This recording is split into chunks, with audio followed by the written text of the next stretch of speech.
Alright, we are back with another guided playthrough of Diablo 4 on our hardcore rogue. We're going to be continuing our journey as we practice, we strategize for Season 1, which releases next week on the 20th of July. So, where did we leave off last night?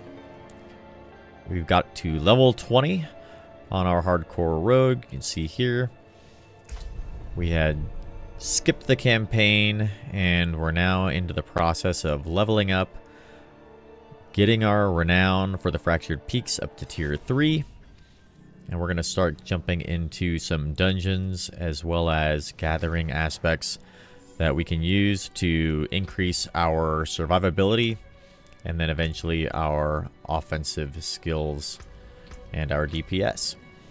We also swapped from combo points to inner sight once we got to level 20 on our rogue. You can see we are playing a leveling build for the rogue, utilizing twisting blades as our primary means of dealing damage.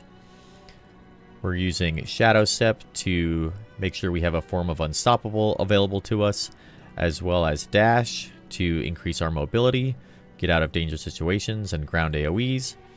And finally, using Trap to knock down our enemies, provide some extra DPS with poison, and eventually get us into debilitating toxins so that we take less damage from those poisoned enemies, thereby increasing our own survivability as well. So the plan for tonight is going to be to continue to get our renown up to tier 3 to unlock that next skill point that we have. We'll probably go over into Skosglen right after that to start to unlock a few aspects and get the renown up in Skosglen, since the level progression from Fractured Peaks to Skosglen is pretty easily. And then over in the Dryceps, Kyrgyzstan, and Hewazar. If you're just joining us here on Twitch, welcome. Thanks for tuning in. And for anybody watching on YouTube, thank you. Please remember to like and subscribe to the video so that you can catch all of our guided playthroughs as we go forward in the future. We'll likely be doing more of these for Season 1 as well. And just as a reminder for everybody, this is Part 3. Parts 1 and 2 are already out on the channel. But we are simulating that we have started Season 1 on the 20th with a new hardcore character, and that we have all of the areas in the entire map uncovered. We've finished the campaign, unlocked the horse, and we've also found every altar of Lilith in the game, which gives us enough renown to get halfway through tier 3 in every single zone, thereby starting us off with 5 skill points, 5 extra potions, and getting ready to get an additional 5 skill points once we get our renown up to tier 3 in each of those zones. So for the purposes of this simulation, we use 5 skill points at the very beginning. We had 10 to start with because on my hardcore main, I've already got enough renown up to have 10 skill points to start with. So that's why you see we have 5 available here. We're not going to use those for now until we unlock them, as we would if this was actually Season 1 and not just preseason. So for anybody here on Twitch, feel free to ask any questions that you might have in the chat. And then for anybody on YouTube, if you're watching this, please leave comments down below to ask any questions, provide any feedback, or give your own tips for how to play hardcore and what your ideas are for Season 1. Shout out to Wudijo as well on maxroll.gg for his build that we are going through. The rogue is a great class to play. Has got lots of different options. Really, any of the core skills that you use for your build are going to be viable. A lot of fun, barring any big nerfs that we see in Season 1. But I think right now the rogue is in a really, really good spot. Probably the best balanced class in the entire game right now. And so I'm not expecting too many nerfs from there. We chose Twisting Blades because it gives us a lot of different options to leapfrog into other builds. It's also very survivable, and it's really, really fun to play. Alright, so for anybody following along, if you wanted to do any of the other builds, feel free to do that. Any of these core skills are a lot of fun and have a lot of other options as well. The plan for us is going to be to continue to level up, find better gear until we hit probably somewhere a little bit past level 50. Then we're going to start thinking about what we want to do for our end game build and maybe respecking a little bit or tweaking our build in a little bit to start to go into the end game. But we got a long ways to go, so we'll jump right back into where we were, which is still continuing to get renown in the Fractured Peaks. We'll go grab our gem crafting, which activates at level 20 that we didn't get last time we were there. And then we'll probably start to do some of these side quests. Remember, anytime you are gathering side quests, probably the most efficient way to get renown is to pick up as many side quests as you can. And then a lot of those you'll see are going to require you to go into dungeons to complete that side quest. So we're going to save dungeons until we've got a lot of the side quests picked up, so that when we do start gathering aspects in dungeons, we also have a side quest available for us at the same time, so we can get not only a quest and the renown associated with that, but also get renown for completing that dungeon. You can see side dungeons give us 30, side quests give us 20, so really we're looking to get 50 renown every time we're doing a dungeon if we can. We're also going to look to maybe do some strongholds tonight, as well as gather our last waypoint in the Fractured Peaks here, which is actually inside of a stronghold.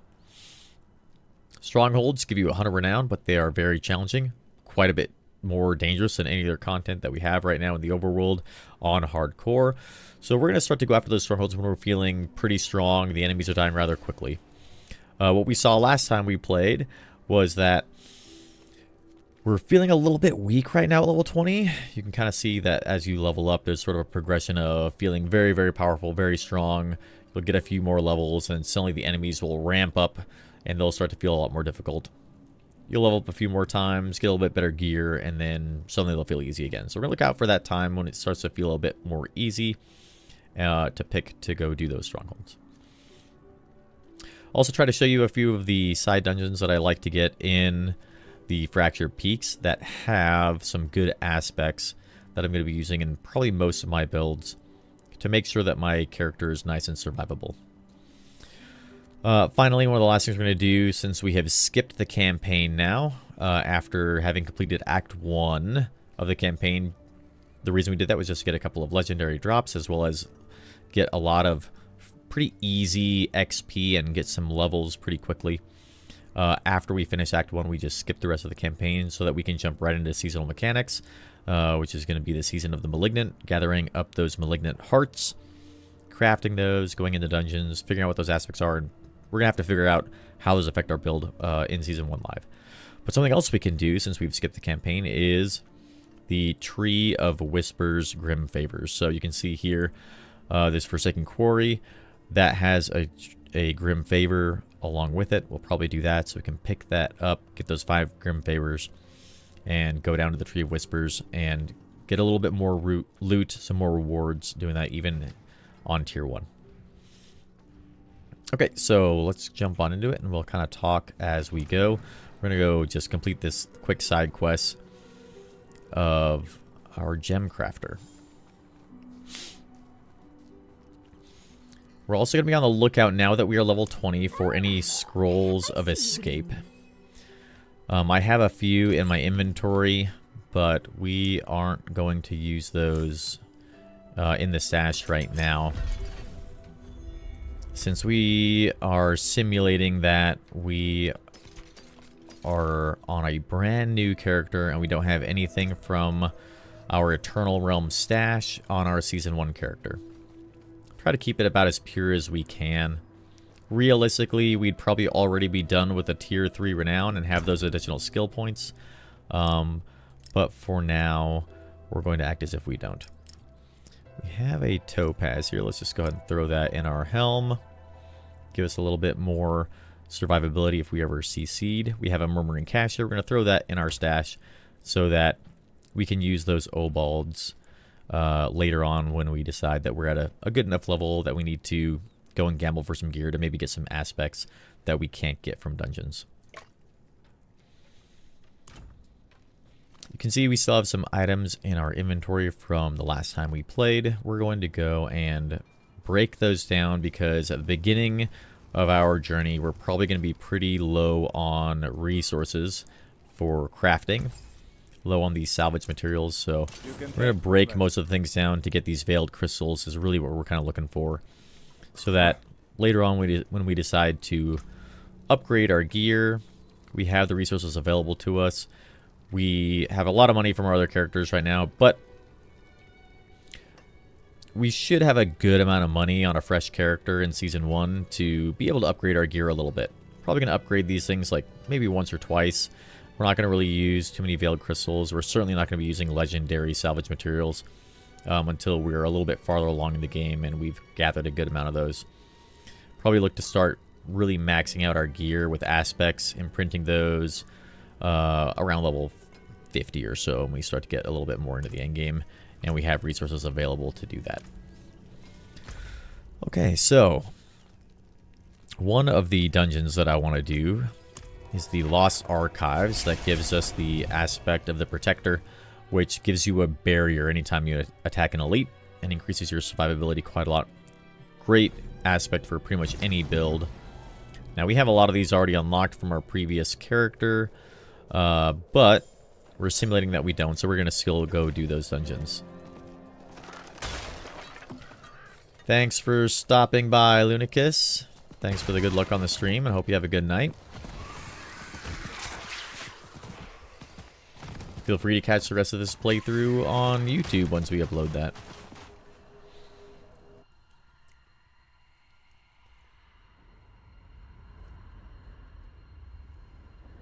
It's going to be a little bit of a shorter stream tonight, probably only maybe an hour or so until we get to a good stopping point. And then try to pick up this guided playthrough in the following days and over the weekend.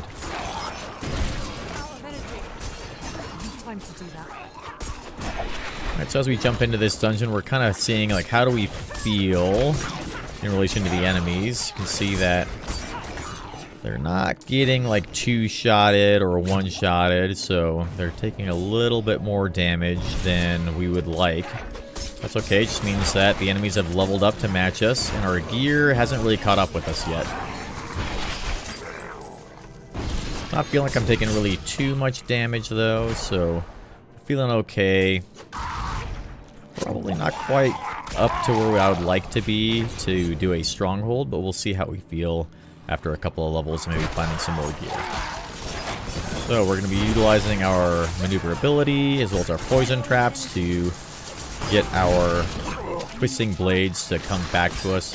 We're also going to be focusing down these marked enemies anytime there's not another priority enemy around to hopefully proc our inner sight and get our regeneration, our resources up to 100%. We got a frozen enemy here. We are frozen, so we're going to get out of that CC with a shadow step real quick. About half health there.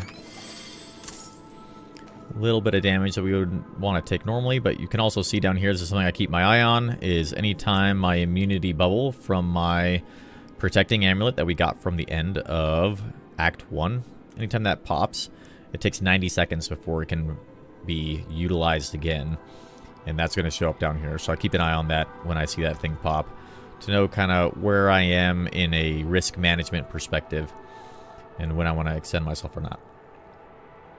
Alright, so a little bit of extra armor here, some dexterity, damage reduction from close enemies, and dexterity. Those are two really good stats for us. Shadow damage, we're not utilizing any shadow damage right now, but we're going to equip that because it's going to give us a little bit of a boost in survivability with that damage reduction from close enemies.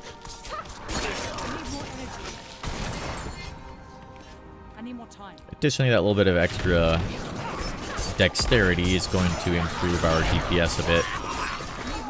Probably not a ton, but an okay amount.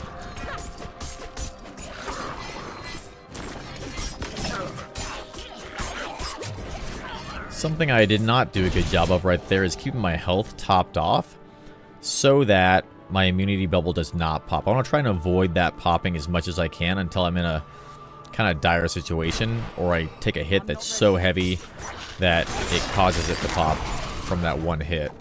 I really don't want my health to get low enough where that starts to trigger. We're going to focus down this Wraith here so it doesn't buff the other enemies around them and cause them to kind of shoot a red AoE across the ground, which can deal quite a bit of damage. That is one of our priority targets when we see a group of them. There's another one. You can see that that poison trap knocking down all those enemies really does a lot for us. It's pretty important. We're going to try to get that into the middle of the groups anytime that we can. Try to focus this Carver down so we can get our inner sight proc. And here we are. We found our first scroll of escape. So it didn't take us too long after reaching level 20. We're going to go ahead and make sure we've got that bound to the right spot and we're ready to use that. So for the scroll of escape, teleports us to safety. You only are going to find these on hardcore. And you can only use them at level 20. So on our emote wheel here, you can see that I have this one. Ooh, let's take out this enemy really quick.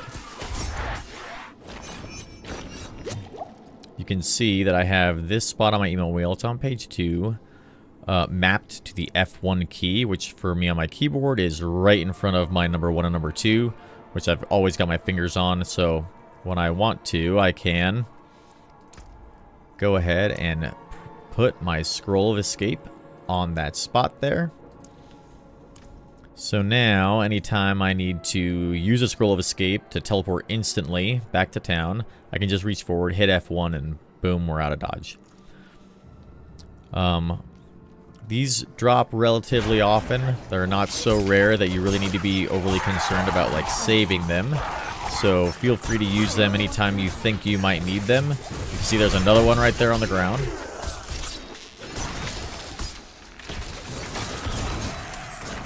To, you know, get out of dangerous situations and get back to town.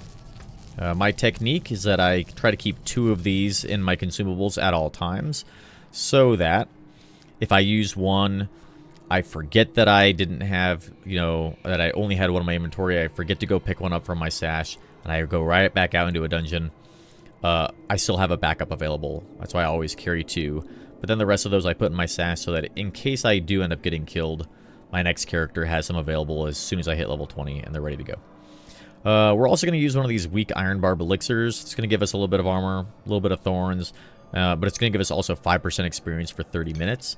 So we're going to use that right now as well. Really, I would like to have these up pretty much at all times. And you can craft those pretty cheap from the alchemist back in town. When we start doing nightmare dungeons later, we'll look to utilize specific elixirs that give us resistances against, you know, certain elemental damage. But for now, utilizing those weak iron elixirs is going to be good enough for us. Really what we're looking for is the 5% experience boost.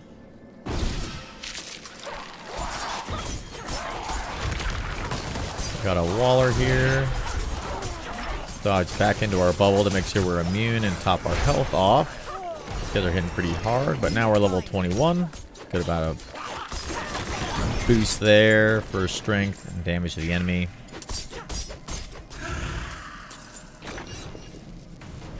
Alright, we'll go kind of clean this area out a little bit to make sure we don't get surprised, and then we'll look to apply that skill point to us. That looked like a frozen elite, yep. Take that elite out. Get our poison trap down. And kind of keep jamming on these enemies. Alright. Alright, we're relatively safe. Let's go ahead and apply an additional skill point here. Right now, we're looking to get our resource regeneration, our regen back up a little bit. So we're going to put one into innervation here. We're going to max that out. And then we'll move on from there.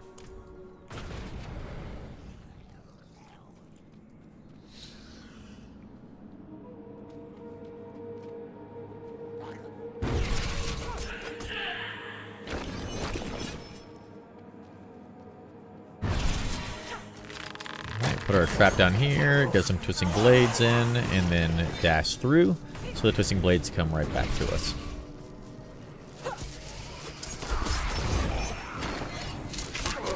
As soon as we're kind of done with our renown in the Fractured Peaks, we're going to want to go into Skosglen to run a very specific dungeon that gives us an aspect called Blade Dancer, which is going to cause our twisting blades to orbit around us when they return, and it's going to do quite a lot of damage and really give us a pretty good boost in our DPS. Okay, we got a Plague Enchanted Elite here. We need to be careful of this guy when they eventually do die because they explode, so we're going to be keeping an eye on that Elite as we kill them to make sure that we can get out of that area. Those Plague Enchanted Elites can spread that plague to other enemies around them and kind of cause that Plague Enchant AoE that's on the ground to get pretty out of hand if you're not careful.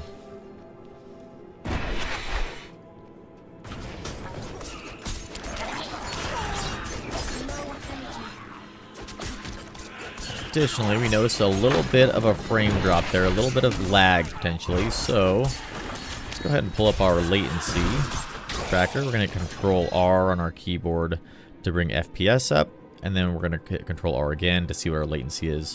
110 is not too bad for us right now. Normally I like to see it down around like 50 or so, but it is what it is right now. We're just going to keep an eye on that, and if we see some really big spikes, we might think that, you know, tonight's not the night to be playing hardcore. We don't want to die to lag. Got ourselves into a kind of a scary situation last night with lag. Right as we were killing a boss, we had a pretty good lag spike that caused us to not really be able to move. But luckily we had killed the boss before that happened. But it was a good way to assess, you know what, we need to call it. You can see this Plague Enchant is spreading to these other enemies here. We got to watch out for those explosions. We didn't have an evade available for us there, so we had to shadow step to one of the nearby enemies to get out of that Plague AoE on the ground. Got to pay attention to that.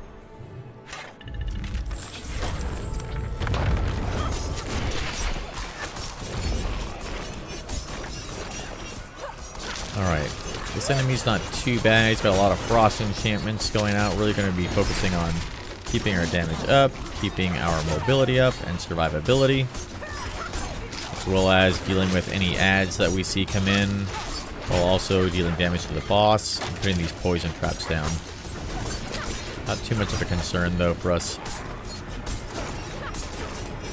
Just gotta stay out of any AoEs that we see, and that is the Lost Archives done. We would now have unlocked on our codex the aspect of the Protector.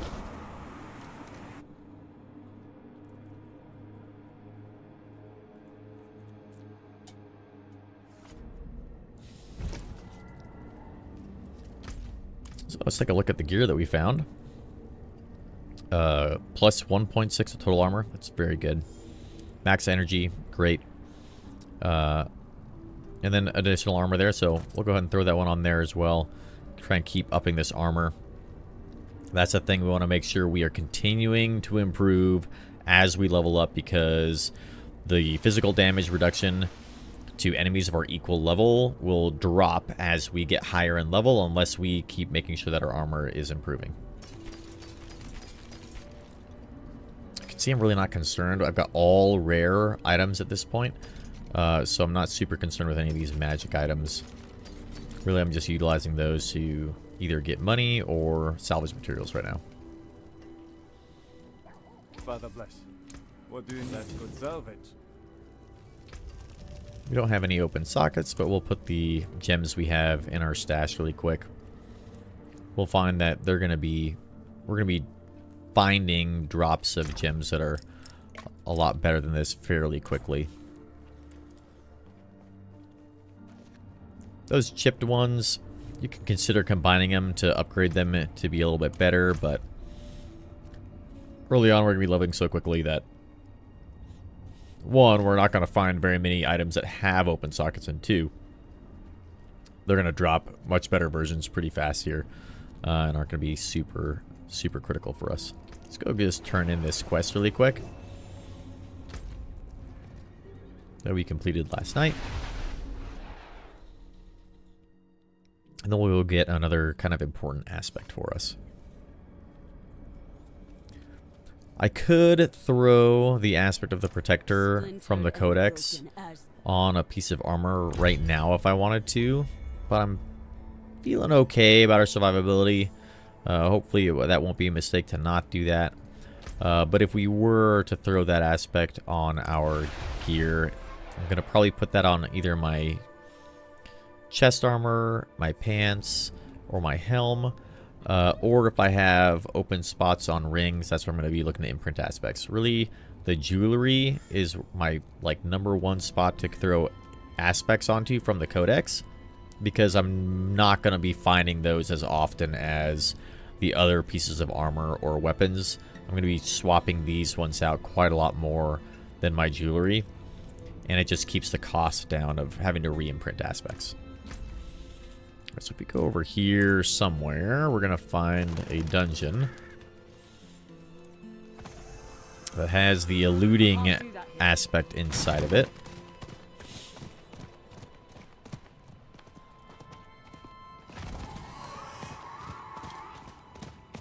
Oh, see this little star here, as you maybe saw on the last one. There's an enemy here. Let's see what level this guy is. He's Plague Enchanted.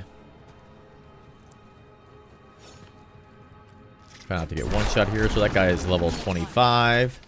Gonna dash away there. So those are like unique elites. They are very dangerous, as you can see.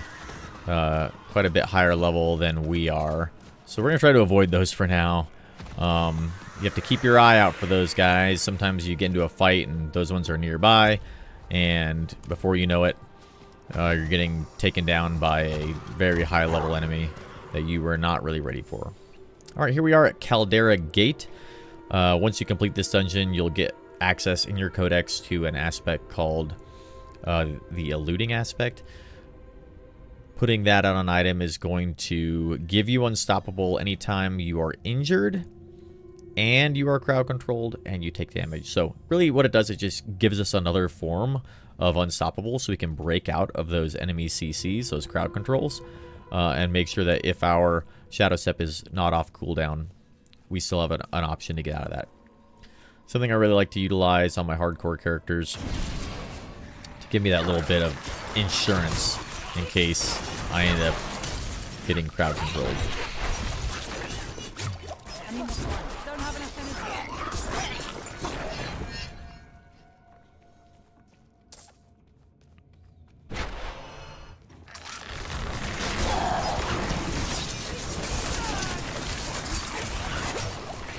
See that we've got quite a few enemies here, quite a lot of AoEs exploding. We're going to try to stay out of those as much as we can, get our poison trap out as much as we can, and then focus down the elite and then the shamans that are summoning their friends back for us.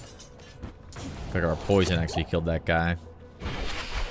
But right now, from a kind of feel perspective, I'm feeling a little bit weak here, a little bit squishy.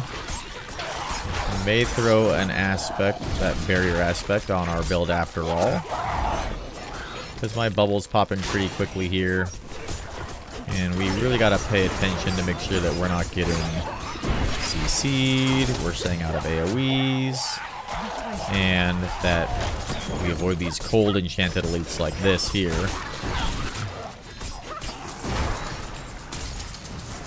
Try to take them down as quick as we can. Use either health potions whenever we think we need. They drop all the time, so I'm not going to be saving those in any way.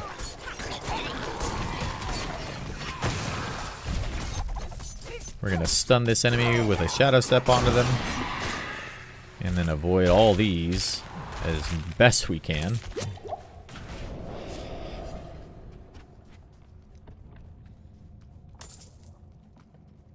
So we're feeling a little squishy, a little weak right now. That's okay. We're close to leveling up. That gives us a little bit of a boost. give us another skill point to utilize.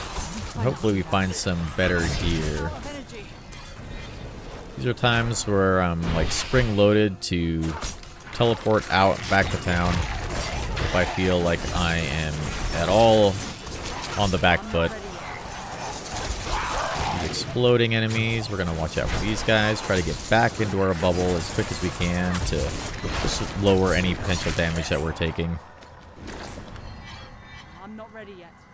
Remember, too, that when you see that immunity bubble pop, while it can feel very safe to stay in that bubble, and it is, if there's a ground AoE that's about to explode, it can be pretty risky to stand in that ground AoE, expecting that your bubble is going to protect you and give you that immunity, because your bubble could run out right as that ground AoE explodes, resulting in your death. That guy's cold enchanted. We're going to focus them down.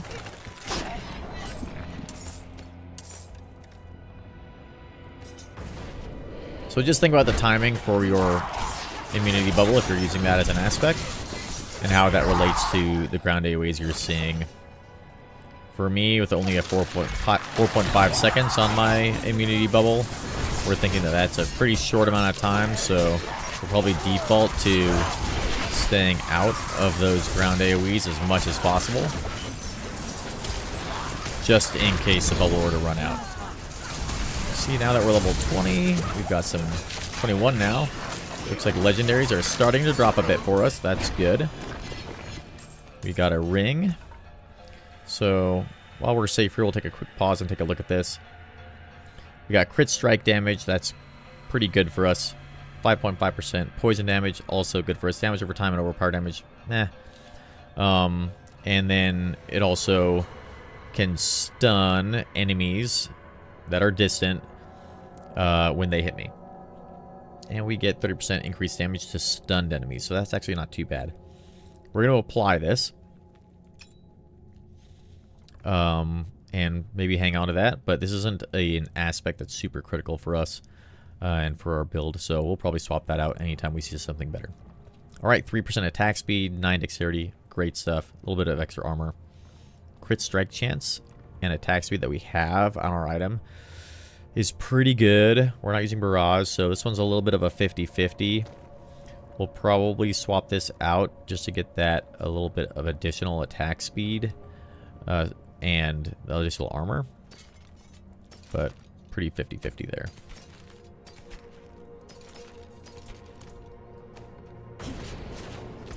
Okay.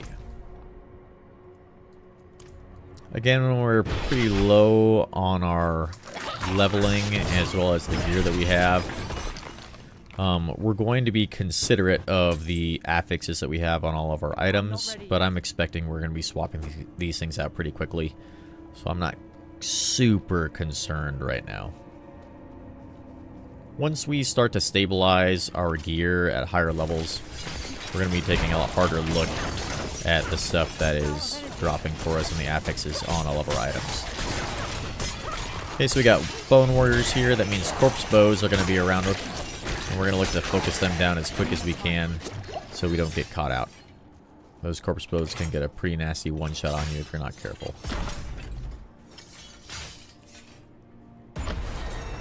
As a note as well, these intermission rooms can be fairly risky sometimes. You don't really know what you're going to get. So we're going to kind of be cautious anytime we go into one. Alright, we got another skill point. We're going to throw that into innovation again to continue to solve for our resource management. And then continue on with our dungeon.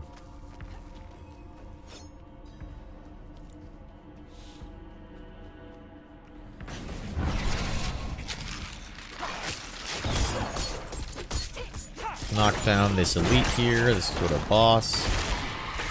Watch out for any AoEs that are out. We're also looking kind of in the background, in the shadows, for any corpse bows that could be around, since these enemies tend to roll with those guys. We're also going to use our mini-map to see what could be around us.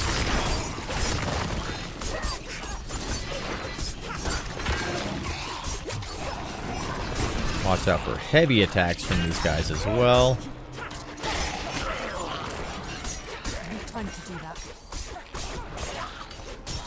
Oop, we got enemies spawning on us. dash out of there for a second.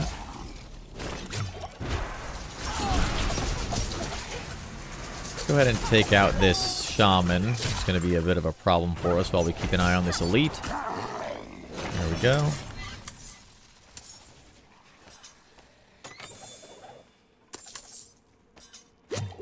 We'll top off our health. There's a corpse bow right here.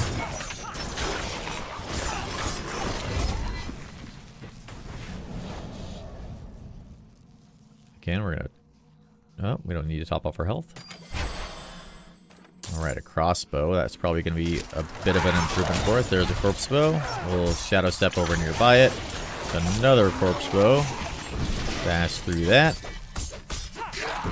Time to do that. I recommend, too, that if this is your first time playing Diablo 4 on hardcore, a great way to learn which enemies are important to be killed, what dangerous situations look and kind of feel like, is to watch hardcore death compilations on YouTube, so that you can see what mistakes other people have made and then learn from those mistakes. There was a corpse bow ballista that hit right there. We're going to go find that and take it out. There's another corpse bow. We're going to take that out. But watch those kind of YouTube compilations to see what mistakes other people have made and try to avoid making those same mistakes yourself without having to learn that lesson by dying. They're also pretty entertaining to watch.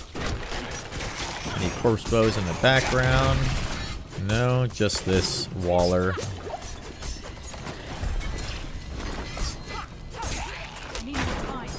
Alright, so that's Caldera Gate done.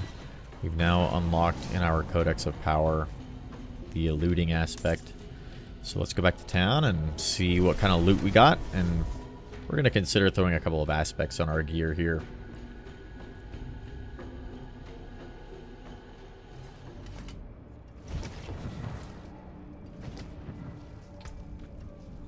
Alright, let's take a look at this crossbow. A lot higher damage per second, but for us with a Twisting Blades build, the DPS does not matter. What matters are the affixes on there, because we're using melee weapons, so the damage per second isn't a concern for us. So we're using our crossbow to get that vulnerable damage, as well as any of the other affixes that we have on there. So we get basic skill damage here, not too bad. Damage is stunned, okay for us. We're not stunning enemies a lot right now. We're potentially going to be a little bit more in the future. And some damage to crowd control enemies. So what would we lose? 12% damage to close enemies is the one we really care about. Probably throw this on here just for a boost in basic skill damage. The damage to 12% damage to close is pretty good. Probably keep that damage, 12% damage to close enemies on there as an overall increase to our DPS. Okay, let's go salvage some stuff, and then let's take a look at what aspects we have on our codex that we could be utilizing. Come back if you need work. So we have some veiled crystals that we can use. Not a ton of them, but an okay amount. Oh, you can see here that we can't even actually apply anything right now because we're not level 25 yet. So our occultist unlocks at level 25, or when we acquire a Codex of Power. So realistically, in Season 1, we would be able to use this right now because we would have acquired Codexes of Power from the dungeons that we did. But because I already have them from a previous character right now, I can't use this until I'm level 25, or I go out and find a new Codex of Power, something like here, from a dungeon I haven't done yet. So in that case, we are going to go and do one of these dungeons out here that also gives us a quest. So let's go ahead and do Light's Watch. Final boss here. It's like a wolf mother that can be a little bit tricky. So we're going to have to be a little careful.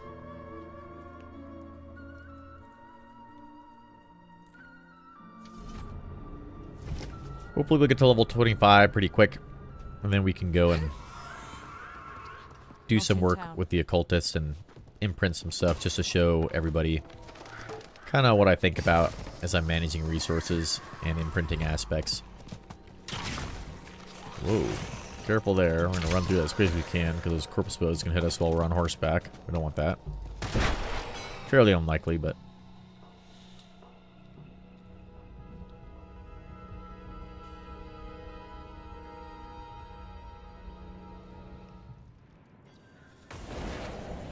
Okay.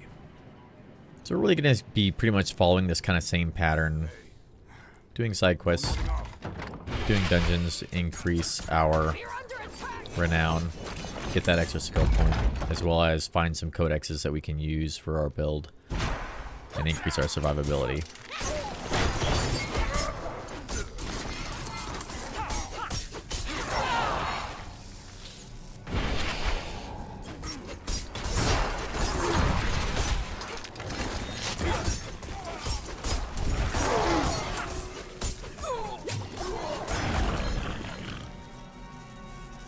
See that our bubble is proccing relatively frequently.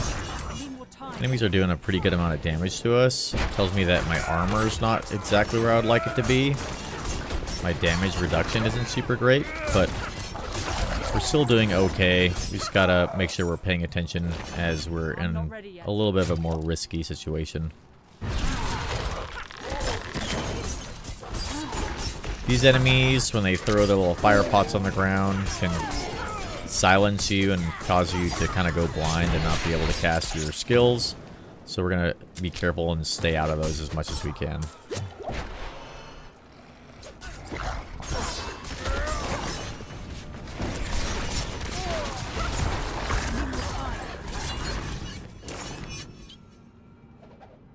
We received the order. Right, doing our side quests that we have in here as we are moving along.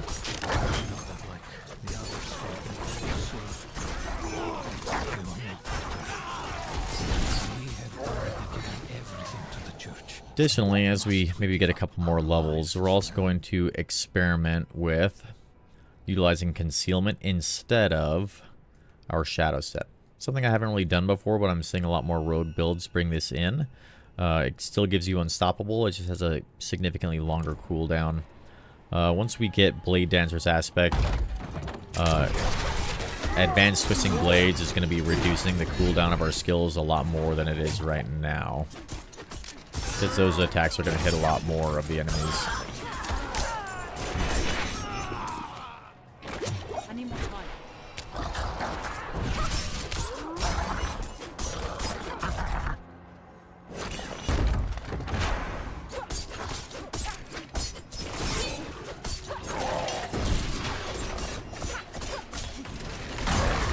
You can see I am using dash and evading quite often.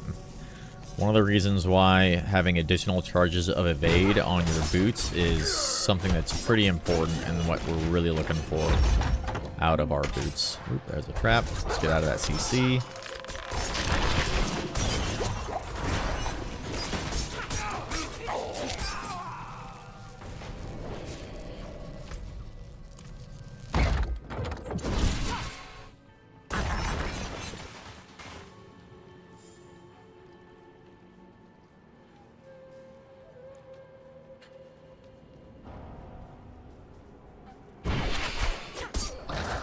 While you're watching this, you're thinking to yourself, man, I really want to play hardcore in Season 1. I've never really done that before.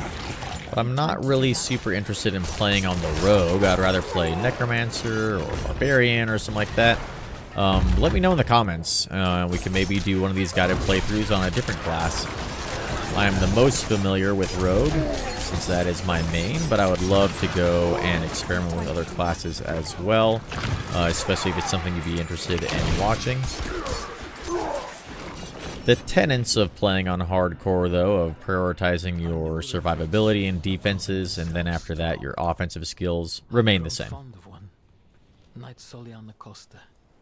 I would say that the overarching strategy that we're using to make our way through Season 1 of hardcore is also unchanged and class agnostic.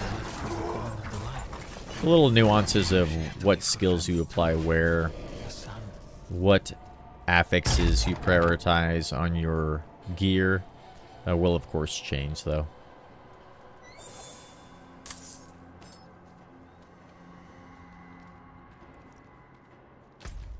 Alright, let's just double check that we've kind of got this quest done. The Light's Watch. Let's see. Let's just select that as our quest. We still have a journal we have to find, so let's go back and make sure we explore this area to find that journal before we keep going forward. Don't want to beat the boss and then have to come back through here.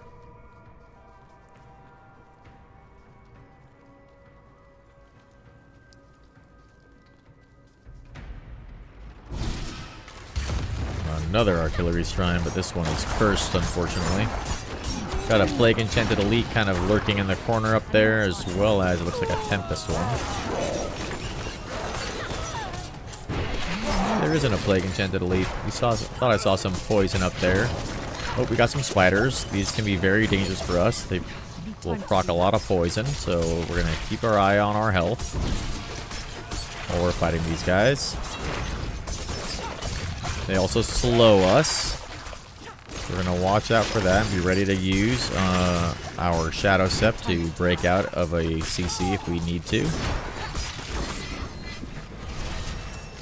Level up, nice.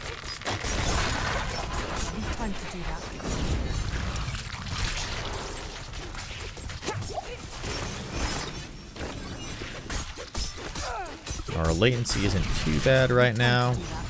Recognize too that the latency you see down the bottom left of your screen is not really real time. It's sort of reactive. So if you get a big lag spike there, this might be showing, you know, low at 50 or 75 or 100 in our case, and then you'll get a big lag spike and suddenly you'll see this spike up, but at that point it might be too late. You could already be dead. So really we're gonna kind of feel out the game as we go along when it comes to lag, so that we can preemptively get out of dodge if we think that we need to. Alright, where is this other quest item? It must be farther along in here.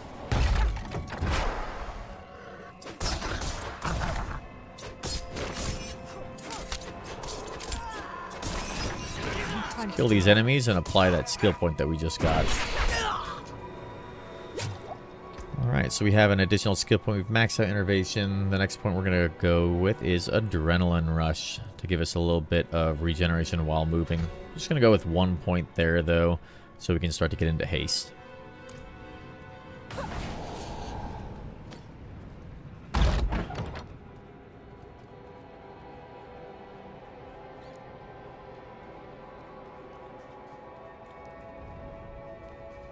It's important, too, to note that while you're playing on hardcore, to not let your guard down.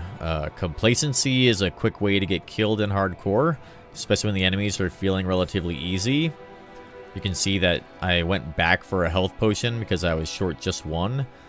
The reason I did that is because I don't know what I could be getting into here, and I'm not going to let complacency get me killed. We're going to try to keep ourselves at the max health and damage potential that we possibly can.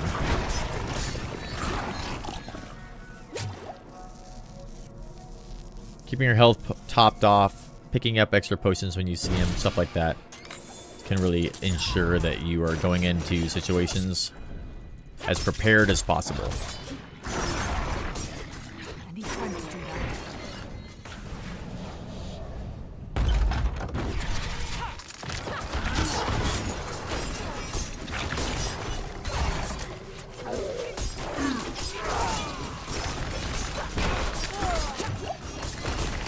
Okay, we on the ground there. Let's take a look. Take care for that.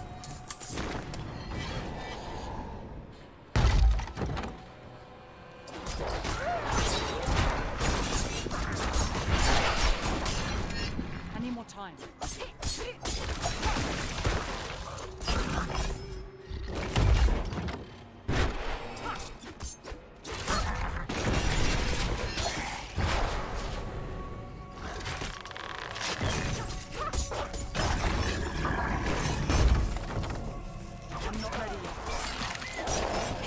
We've got some ghouls now. Generally not too much of a threat, the ghouls. They tend to die pretty quickly. But the enemies did change a little bit here, so let's keep an eye out for new enemies in the dungeon now.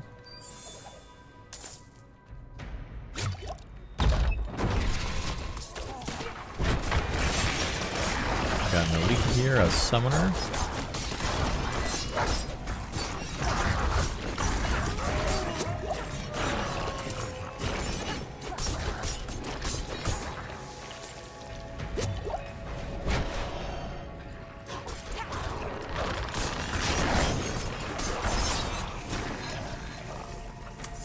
I'm not ready yet. Where is that quest item?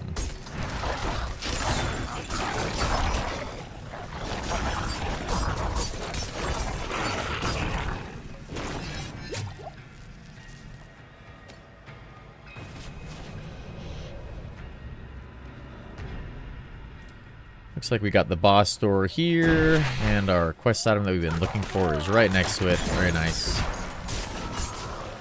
Don't have to go back. That's always good. To convince Soliana to leave with me. So our health is topped off. Would rather grow up with a mother, and we Top could off start our over, away from this frozen wasteland. Dark Shroud and into the Den Mother fight, which can be a little bit tricky. To abandon the life and a better world for her son. Gonna do as much damage as we possibly can before she starts to go into her teleport mechanic and bring all these wolves around. We'll try to dodge those as best we can too with all these ads. Time to do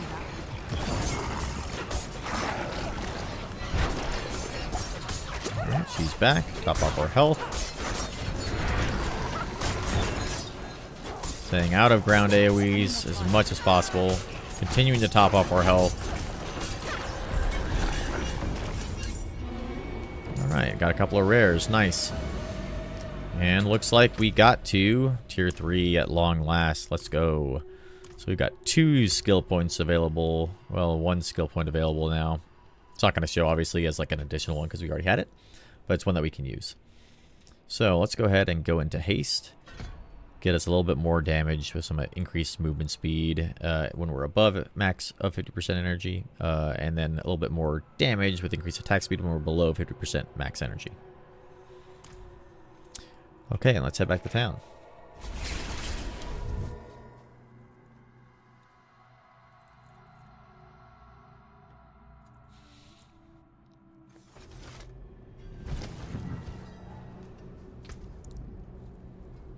Let's see.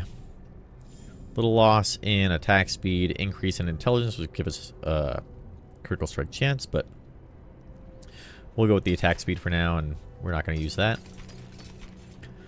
Let's see, 82% armor, or plus 82 to armor. That's pretty good, and plus 30 max life. That's great.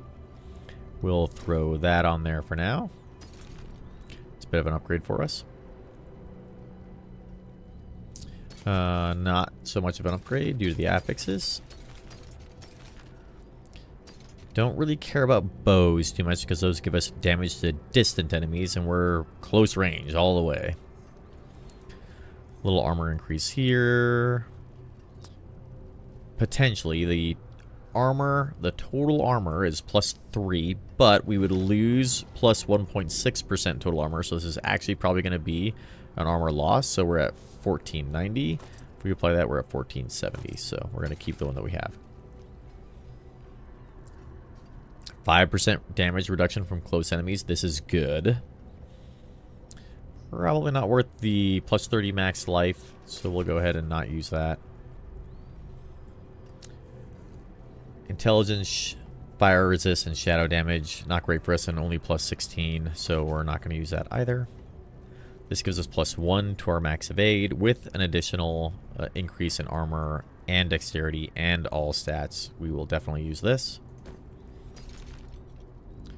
And as you can see, we've got daggers equipped right now because that is kind of the biggest damage per second increase we're getting. We haven't found some good swords yet, so this gives us damage to close.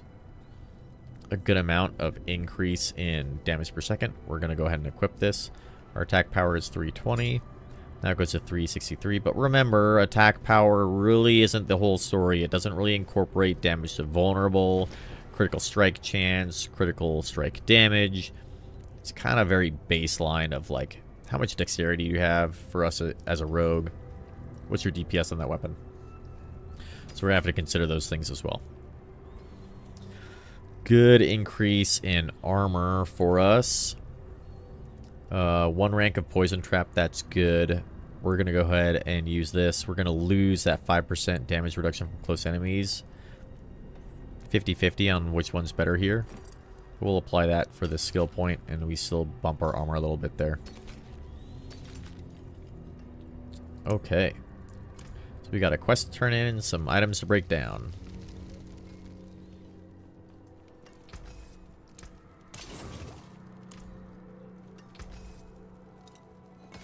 Anything breaks, the forge is hot. We'll throw the rest of our gems in our stash, and since we have a free slot available, we'll go ahead and throw a topaz in there.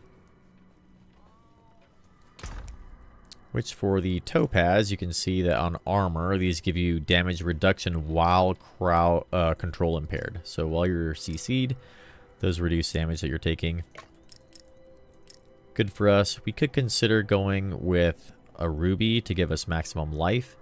But what I find is that max life is of no value whatsoever if you are CC'd, because you're probably going to die there. So really lowering that damage when you're CC'd can help quite a lot and keep your survivability up. They do have to cut through a little bit more life there, but topazes are generally what I consider to be superior in armor. Let's go turn in our side quest.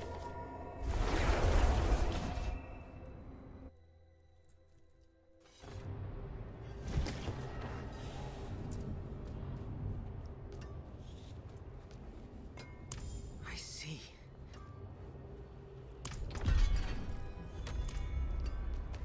Two veiled crystals, very nice. Right, now there is another aspect we can get in the Corvalar ramparts here. That is called Blast Trapper. That'll be really good for us when we start to incorporate more traps into our build in endgame as we get there. You can see this is a level 50 plus dungeon. So we can go there right now. But we're not going to, because we would die. But we're going to keep this in the back of our mind as a place we're going to go to later on to grab that aspect for a potential endgame build that we might use utilizing Death Trap. For now, though, we've got our skill point from the Fractured Peaks, so let's go over to Skosglen, and we'll start to do some work there. We could go do one of these Grim Favors in a pretty easy dungeon for us. So let's go do that. We got 23 minutes to get this done. Let's jump over there, grab that Grim Favor, so we can potentially go turn those in and maybe get some good legendaries.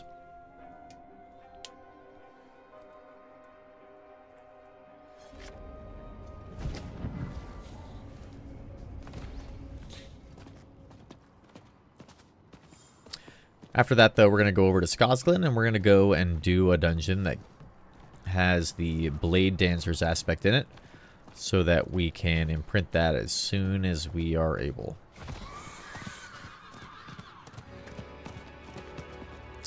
We also are out of our weak iron elixir, so we'll go ahead and reapply that to continue to get the 5% increase in XP, as well as a little bit of extra armor and thorns.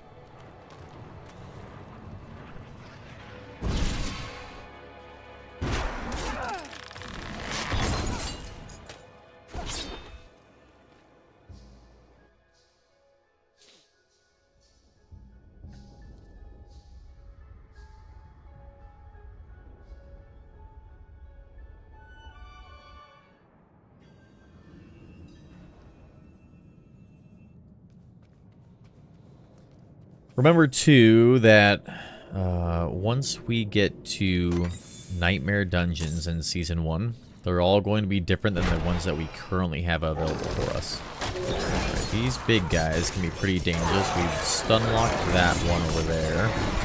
We're going to focus down the big boys quickly if we can, because They can hit us with a jumping attack, a heavy attack that can really do quite a lot of damage. Ooh.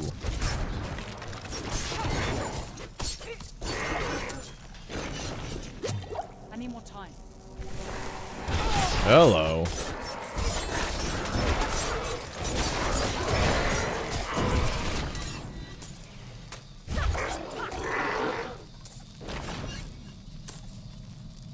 I'm not ready yet.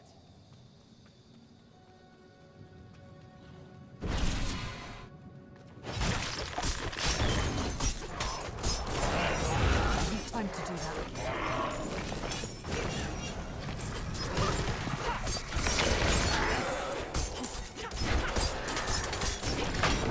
Alright, we're going to pay attention to what's happening behind the pack of enemies that we're fighting, as we're seeing enemies approaching now.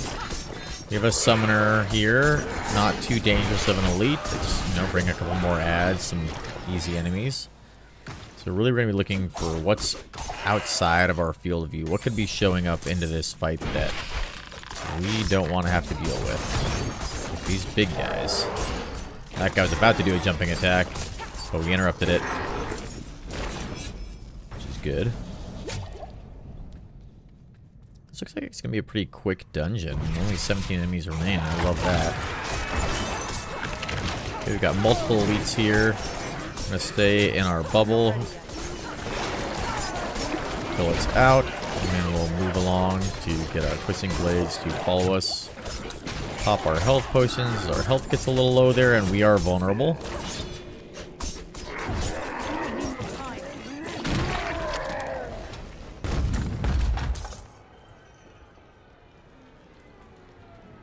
Feeling a little bit stronger now that we've got a couple of levels and a little bit better gear under our belt. That's good. Still not feeling super confident to go and do a stronghold, but we might give one a shot. Got a plague enchanted elite here. Jump out of that plague explosion with some shadow step as well as an evade. Whoa, we need to get out of that.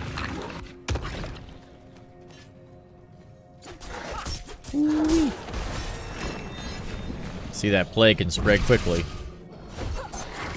Oh, we got a really big boy here. Let's shadow step to him to get that CC. And then move through to clean up the rest of this. Look at all these prisoners here. All held in a convenient spot for us. Love that.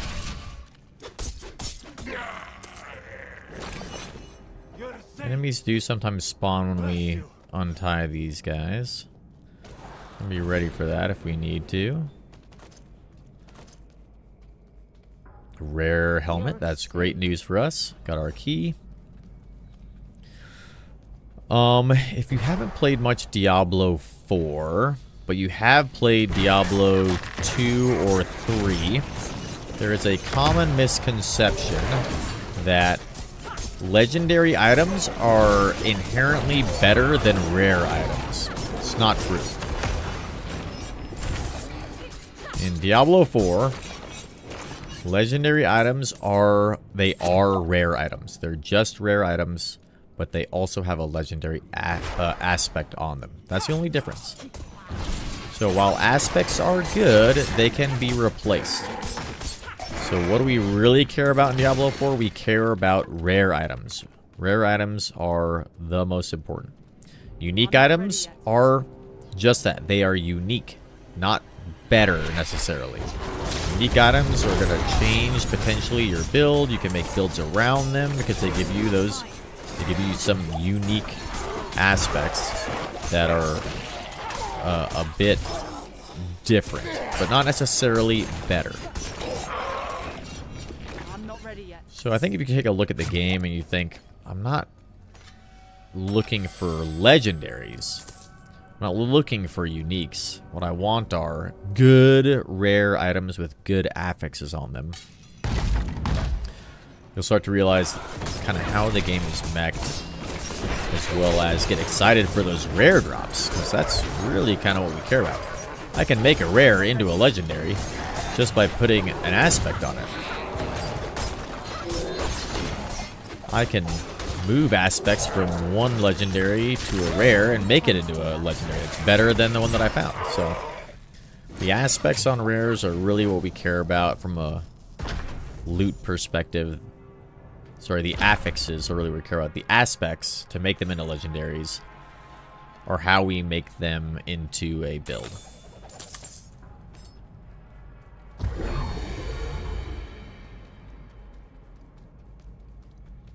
Especially when a lot of the aspects we're using are in the Codex of Power. Now we have flexibility to focus on finding the right affixes to get the better gear, rather than having to hunt through dungeons. That guy was doing a jumping attack there. Rather than, you know, farming through dungeons to try and find a specific legendary item. The kind of key difference is that at lower levels, lower item power levels, a legendary item is going to have 4 affixes available for you. Whereas, like right now, any of these rare items, they only have 3. In that regard, at the lower levels, that's where your legendaries are likely better, but they might not have the right affixes. I could take 3 really good affixes on a rare item, throw an aspect from the Codex into it to make it a legendary, and man, that's awesome. Versus having to try and farm out all these very rare legendary drops. Now, why do I get excited when I see a legendary drop? With all that being said, because that's an aspect that I can remove from that item and imprint on another item that is better. So I get excited about the aspect that's on there, not about the item that it's on, if that kind of makes sense.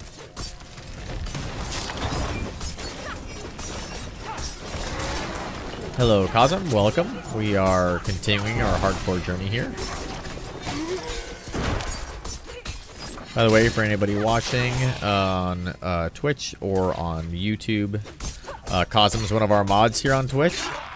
So she's here all the time. She does a great job. Shout out to Cosm. Legendaries do make a fun sound when they drop. That's true. If you have your settings to make legendaries make a fun sound when they drop. Yeah, we're not going to do an event. I'm not super stoked about that right now. We're just going to keep moving to get our Grim Favors.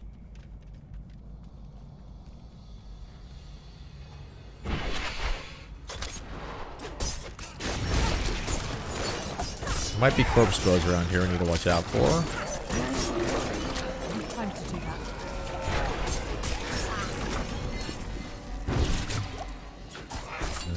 We got a conduit shrine. Let's go try and get that. Ooh. Of course it's cursed. Alright, stay in our bubble. Might be in a little bit of a tricky situation here. Oh, vampires. I see how it is.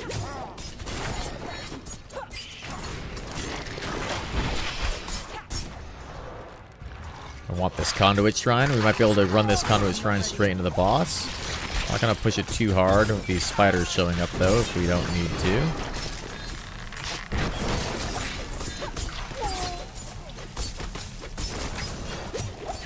Time to do that. Getting slowed by the spiders. Love that. Alright, we got our mastery for the conduit shrine, so we got a chest out of this too, which would be nice.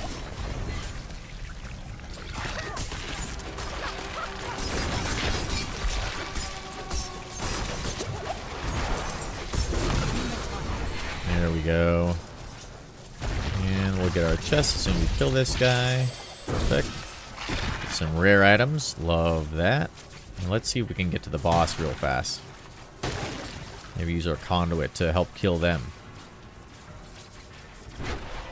Got a Khazra abomination. Oh, I just got one hit. Too bad.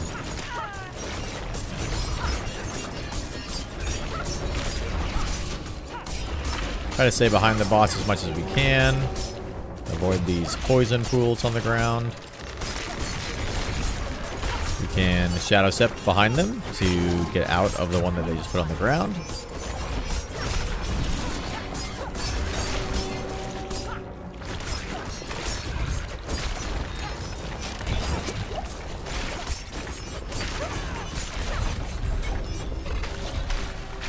Okay, got us some Grim Favors. That's good. 3 rare items. Nice.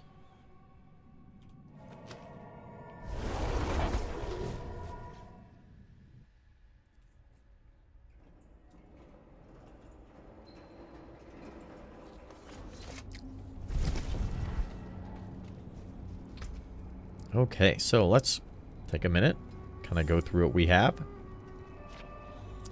We're taking a bit of time here to go through our gears so we can talk about kind of my thought process as I decide to swap one item out for another. But additionally on hardcore, it's if you're not in a huge rush, you're not racing for anything, you know, take your time. The piece of gear that you choose to equip or not to equip could be the difference between you dying and not dying. In this case, we've got 16, 18 armor. Bit of an upgrade there, even though we lose the total armor percent. And we also get a socket and some intelligence and dexterity and life on kill. Good stuff. Alright, a little bit of an increase in armor here. Loss in attack speed. Strength gives us resources back. Probably not going to use that one. Alright, we got a dagger that gives us not very good stats, so we won't use that. Plus 33 DPS isn't too bad. We'll see how this sword is. Plus 16 damage per second. Critical strike damage, so rather than swap out for a different sword, we're going to swap this sword out for the dagger to get that critical strike damage increase. We might not. The 6.5% damage to close is not bad on the other dagger we have, so we'll leave the dagger. Alright, a little bit of armor here, but not worth the evade that we have on there. We're not going to swap this out because we like the 7% vulnerable damage, so we won't use that. Not going to use that. We won't use this. Too much armor loss. A new ring. Oh, let's see what we got here. 6% damage to close. Not bad. 1.4% critical strike chance doesn't sound like a lot, but it really kind of is. So we'll plan on keeping what we have for now. Actually, we'll take the damage to close.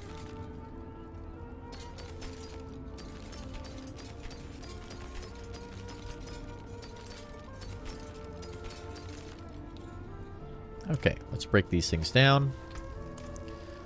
We got a level up there, so we have an extra skill point that we can use. Let's go ahead and use that. We're going to put another point into haste. Increase our movement speed and our attack speed. And you know what? Level 24, we're almost level 25. Let's go and see if we can get another Grim Favor. Ooh, we also haven't done this one before previously, so that would give us an aspect for our codex. Let's go ahead and go up here and do this one. And then we'll move over to grab our Blade Dancers aspect in Skosglen and start working on the Skosglen Renown. So we're going to go back to the main town in Skosglen after we do this dungeon. In fact, we might. Let's just do that right now. We'll go to the main town, Karagar, in Skosglen, and grab as many side quests as we can there. Just to see if there are any that happen to be in dungeons that we want to do.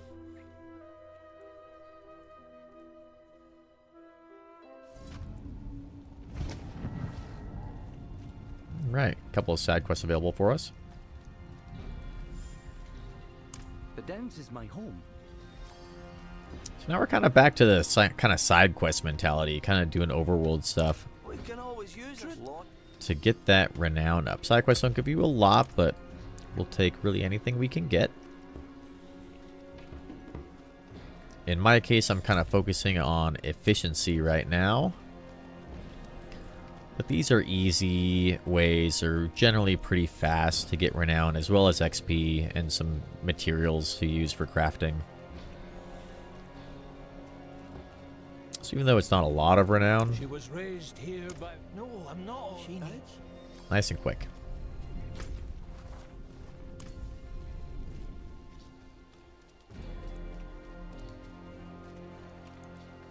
You can see that there is a stronghold discovered there because the side quest kind of takes us in that direction.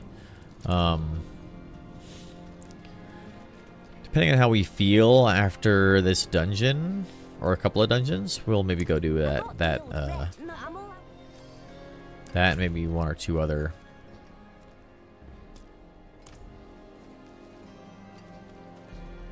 One or two other strongholds.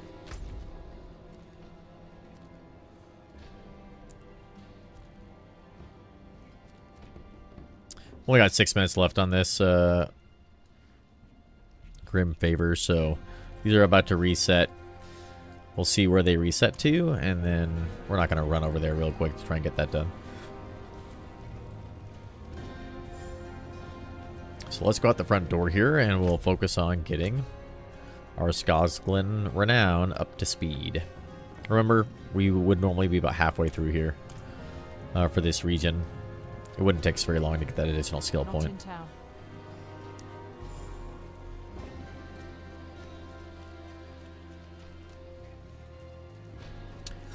Alright, what does this quest want us to do? Get some tusks. Okay. I'm not ready yet. Gotta watch out for that charge. You can see how much damage that did to us. Woo. That's painful.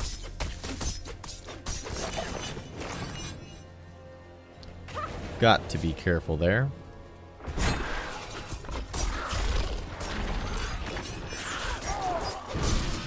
Skosglen is kind of a risky place because we've got these quill rats in here. If they are enchanted with cold especially, they can be fairly deadly. We're going to be keeping our eye on them, especially when we're in dungeons, and those elites can be spawning much more often.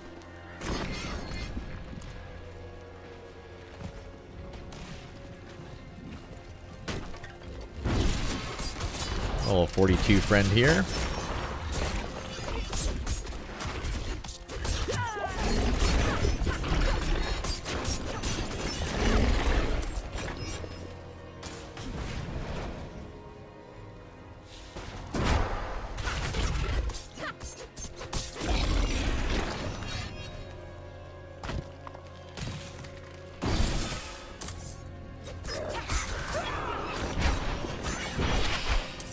We're also, now that we're in Skosglen, we're killing a lot of these kind of beastie animals. We're going to be looking out for crushed beast bones, which we're going to use to upgrade our potion at level 30, our health potion.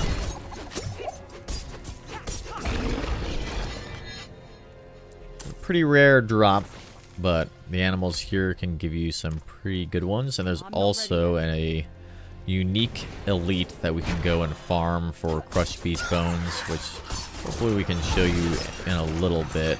Over kind of far to the east. To the east of the Flying Swan. Goose Inn. That elite is not too difficult to kill because they won't attack you until after you've attacked them for a bit. So you can get a lot of free damage in. Sometimes they don't attack you at all. Need a couple more of these big enemies to grab their tusks. We'll see if any of them have respawned over here. Not in town.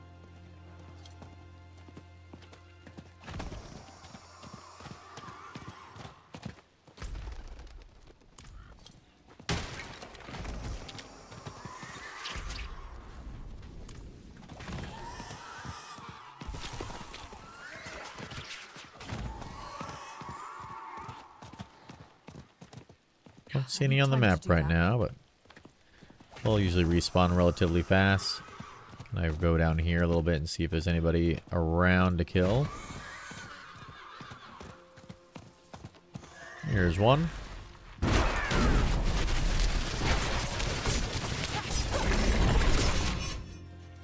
There we go. Got that side quest done. Gotta go turn it in. Look at all these guys. My goodness. Let's go up here real quick and kill some brigands.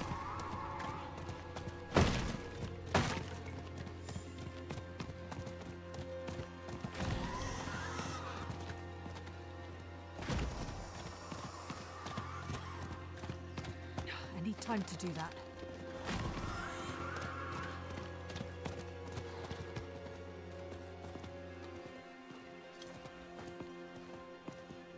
Not in town.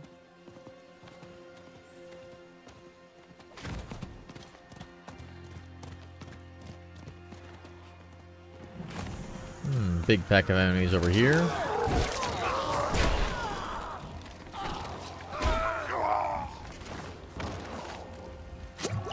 Ah, necromancer. I was like, what is killing these enemies?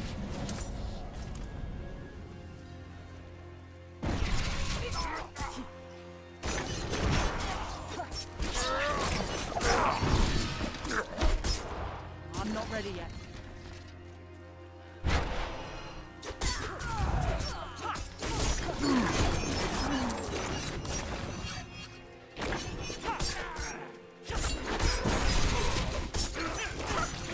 I need more time.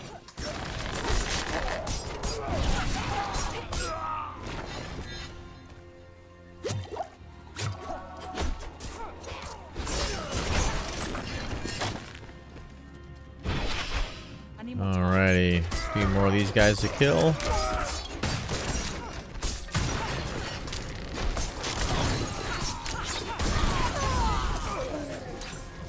Ooh, a little bit of lag there, huh? Alright, level 25. We can now apply some aspects. Aha! There is a dungeon right next to us that we can grab some Grim Favors from. Let's go grab it!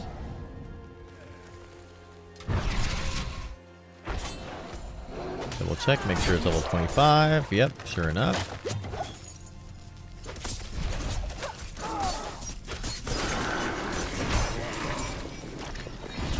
I need more time. Ooh, big boys with jumping attacks. We gotta watch out for these guys.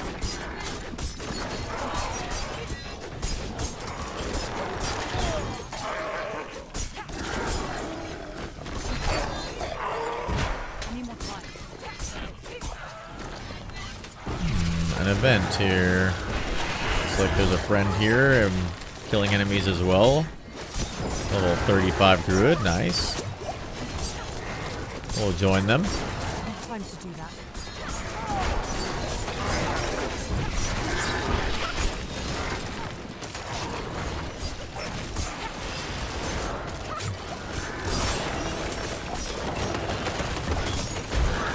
I need time to do that.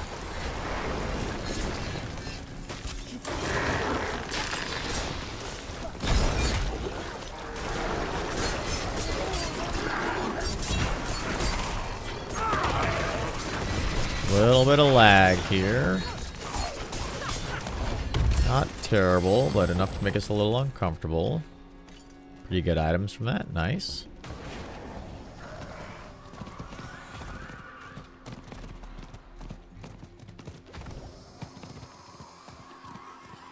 Looks like they might be going the same place we are. Looks like they probably carried on.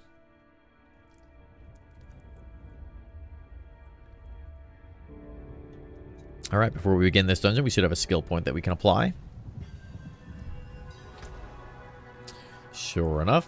Throw one more into haste there. And then from there, we're going to go back into Trap Mastery.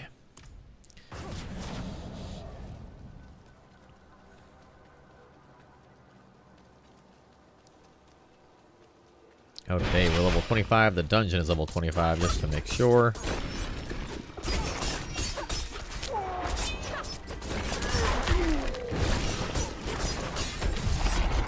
Watch out for these tusk chargers. We don't want them to charge.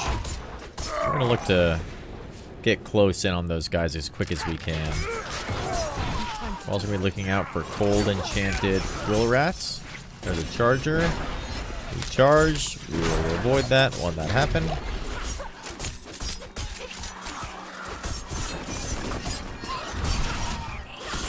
These quill rats. Got to be careful. They can do a lot of damage in a very short amount of time if you're not paying attention.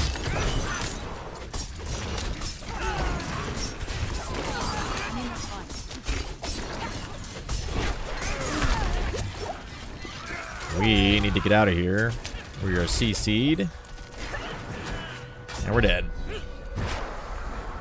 Well, and that'll happen. Oh well, back to the main menu we go. So, we're dead. Now what do we do? Well, we've got some items in our stash that we can use for a next character that we can go through, but really we want to make sure that we learn from what just happened to us, right? Feeling relatively comfortable. We thought, maybe a little underpowered for this as we're kind of going to this, but not too bad. And we're kind of CC'd in here from some of these enemies. I don't know if I see any on the screen right now. These kind of tusk chargers can be a bit of a problem. They do a lot of damage. We were standing in an AoE, surrounded by enemies that we can't really get out of. A little bit of panic kind of sets in there. We're trying to proc a scroll of escape to get out if we can, but we can't do that because we're kind of on cooldown, I believe, for our shadow step to get out of that little AoE that's on the ground there. That AoE is applied by one of these outlaw dudes. I don't see any because I think they died, but there's like kind of a big brigand guy that throws a little fire pot thing on the ground that does poison as well as silences you with the shadow. You can see the kind of screen got all dark there. So if that's the case, we got to prioritize number one, getting out of that area because it dazes you. And we can't use our scroll of escape in that case. So big learning points for me are you can't use scroll of escape if you're dazed. Good to know. We got to click to move to get out or try to evade to get out. I may not have had charges on my evade available to get out of that. And so we're in a place where movement is priority. What I did not try to do is use a force move button that I have mapped on my mouse to stop attacking and like make sure that I'm moving out of that. I probably wasn't really realistically able to attack too much, but dealing with the first problem you have, which in our case was we're dazed, we're CC'd, we're staying in a spot we don't want to be. Let's move first, then focus on proccing a scroll of escape to get back to town.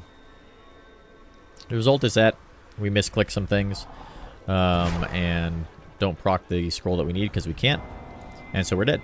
Cool. Let's go back to the main menu.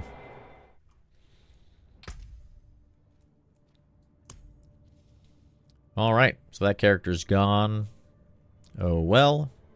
We can jump into another character. Hopefully at this point we'd probably have an alt ready. Level 25, we may not have one ready to go yet. But we'll have an alt ready to go. We'll have some gear in our stash ready for them to kind of bump them up in level and kind of keep moving forward along with that character. And be able to kind of keep progressing along with the story. So for now, let's see. I want to see. That's the first hardcore character that we've lost. I wonder where is the kind of Hall of our fallen heroes that we can go look at. Kind of see what your build was at that time when that happened.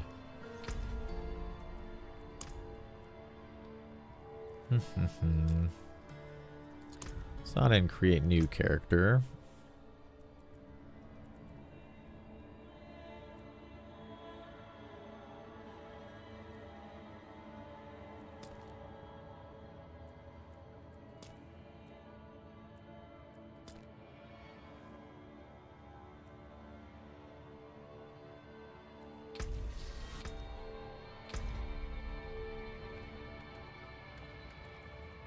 The Hall of Fallen Heroes is kind of what I want to see, to take a look at our gear too. There's sometimes a lot to be learned from that as well. What else could we learn from that situation? Well, we could have also potentially added a couple of aspects to our gear as we're getting to level 25. A little early, I think, to do that. But we probably could have taken one or two from our codex and thrown it on our rings to give us some barrier, give us that eluding aspect that we had available to us. To help us break out of those CCs as well once we're injured. That would have actually been very useful. Something that we could have applied to one of our items. How many of our hardcore characters are dead, Cosm? That's the first hardcore character that we have ever lost. Alright, Well, we're back after a short delay, having to reset our computer. But we just died, unfortunately. Our character is gone to the graveyard. So what do we do now? Well, if we had a backup character available, we'd be jumping in there. If we didn't, we'd be jumping into a new character. And hopefully we've got some items in our stash that we can use for that new character as we now start to progress again to kind of level up. So what we're going to do right now is we're going to make a new character. And instead of completing Act 1 like we did previously, to try and get, you know, some new items, we are going to skip the campaign this time and jump straight into Kyovashad at level 1. And we're going to see how that feels, as if we were doing that for Season 1. Take a look at the strategy we have for leveling up, getting gear, things like that. It may not be quite at the same level of progression that we were talking about before. We were just about to get the Blade Dancers aspect in Skazglen. Just about to start applying some aspects, but that's okay. We should hopefully get there relatively quickly. So here we are on our new character, our new level 1 rogue. You can see we don't really have a lot going on. We will have the 5 skill points available that we began our first season with, so we'll throw those in to the build that we were using previously. And now we've got those 5 skill points allocated. We're back into our Twisting Blades build. And it's time to begin the whole process of leveling up again. Not a big deal. We learned some good lessons about being stuck in a CC that requires you to move out of a ground AoE before you can use your Scroll of Escape. We've got some extra Scrolls of Escape in our inventory. And now it's time to kind of start to decide what we want to do. Well, our number 1 priority, just like before, is going to be to get to those extra skill points and continue to level up our renown while we also level up our character. So what I'm thinking we do for our kind of overall strategy right now is we're going to do some side quests. Yes, well, We are also going to do some kind of world events to get some obolds. Potentially use some of the murmuring caches that we had saved in our chest to give us a bit of a gear boost if we feel like we're not finding some stuff that we need. Leave it. And then we're going to jump into some of those new, some of the dungeons potentially. And continuing to try and progress back to Skazglen, getting those key aspects that we're going to be using for our guild, or sorry, for our build. Moving on from there. Alright, so we've got a couple of side quests available to us. You can see that hopefully in Season 1 we'll have all this area unlocked and we'll know where to go grab our waypoints. But for now we're just going to do the side quests that we kind of have available to us before we start to kind of explore the map Can't do that. and go unlock some waypoints.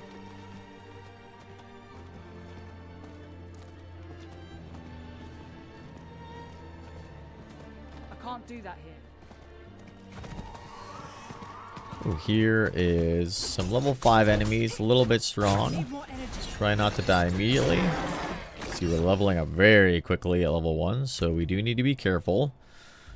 We're going to take note of kind of how this feels as we move along. Alright, fundamental puncture. Let's grab that so we can do some damage to, or we can proc vulnerability. And we probably aren't going to do this event right now because some level 5 enemies might be a bit dangerous for us. They're probably level 6 now that we've leveled up once. So let's just go turn in some side quest areas. We're in a level 5 zone. These guys don't look too tough. Take these guys out. Need more energy. Look at all that XP we got. indeed I am.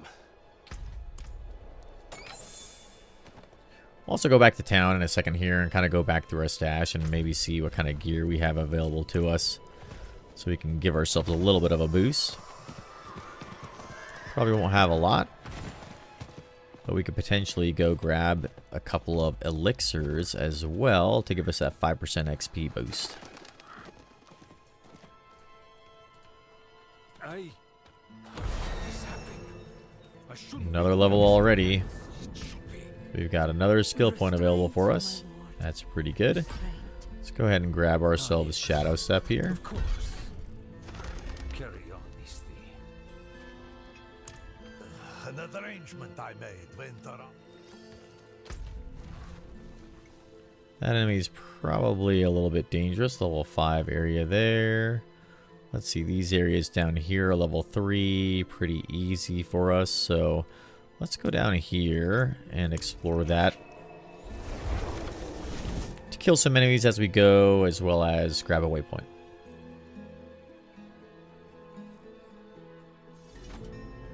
Down in Yelesna. So ideally too, when we start, we go straight over here to our cache. Having saved some gear, start to throw some items into our inventory to start to give us a little bit of a boost in XP. You can see some of these murmuring caches that we collected. We can't even open these yet because we're not high enough level. But I think we'll get there pretty quickly.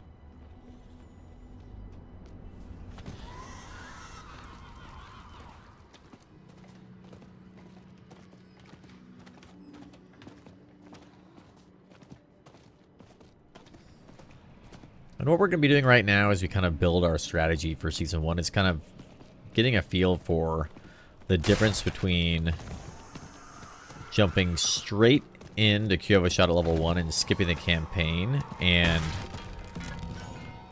actually doing Act 1 of the campaign and kind of how that feels. I need more time.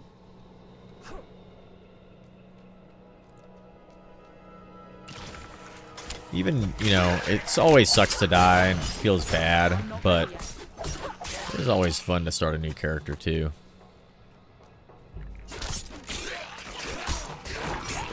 We've always got such potential. Alright, we gotta deal with these corpse bows here, which we used our Shadow Step already, so we're gonna run over here as quick as we can. I need more energy.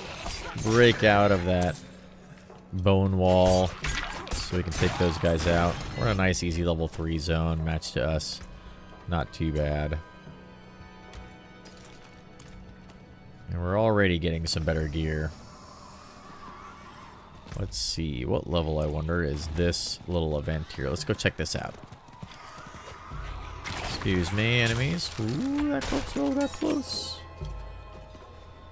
We're level 3 here, alright. I'm not ready yet.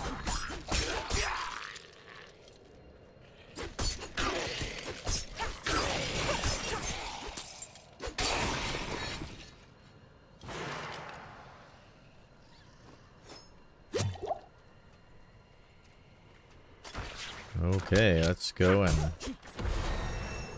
deal with all of these guys. Already we got another skill point. Moving along very quickly.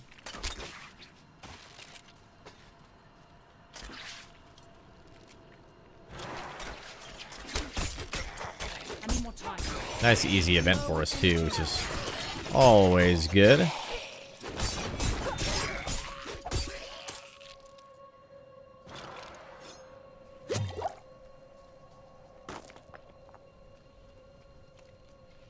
Ooh, we got a plague bearer here. I'm not ready yet. Whoop. Stay out of that. Nice. We got some gloves from just a dead enemy there. That's great. Throw those on. I need more time. Low on energy.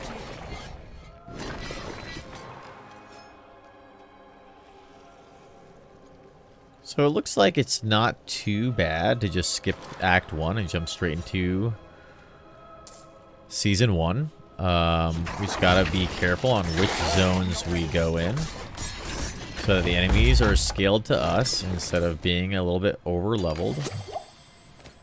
Let's see, we got a bunch of skill or levels already.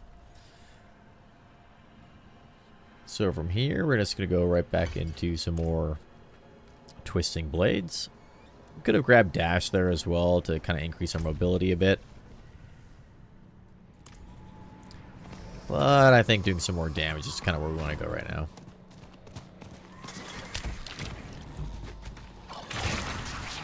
I'm not ready yet. Remember too that when you're following a build guide online, it doesn't mean you have to go exactly to the letter with what they recommend you use in order of skills. A lot of the build guides that you'll see are kind of more holistic in nature. They're looking towards like how does everything kind of work together at the end of the build once you get to around level 50.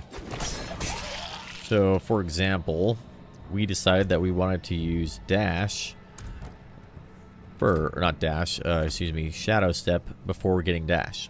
That's okay.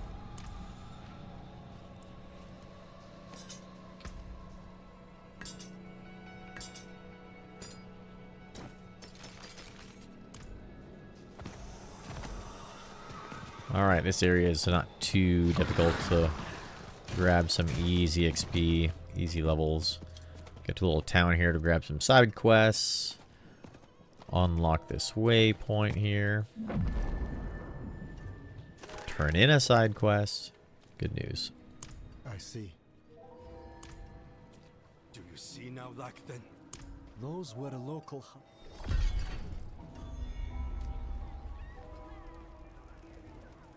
That troublemaker.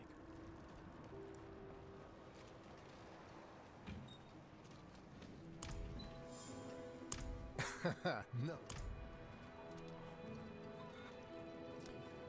We're also going to have to make sure that we kind of revisit these towns since we are skipping the campaign to see if there are any other kind of quests that show up based on our level. I imagine there will be a few Not in town. that we can't see or activate right now because we are such a low level. Right. This is horrible. Do you see any clues? I didn't want to believe it, but I've seen those stars before. Sometimes savory thoughts are sometimes met with benefit. It seems. Alright, I think I'm feeling like I really want to get dash here to maximize my twisting blades. He has strayed so far from the light. So we just removed the skill point and then reallocated it because I'm feeling like I want a bit more mobility right now. And then we just got another skill point there, so we'll now go throw that right back into twisting blades. Full of energy. I need more time.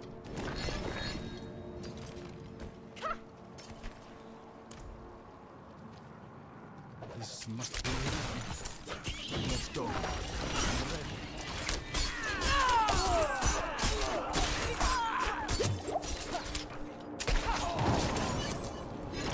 Ah, here's that. Oh, it's a slightly different AoE on the ground. We'll try to show the AoE that got us killed earlier if we can find a good spot for it. Hopefully not to die.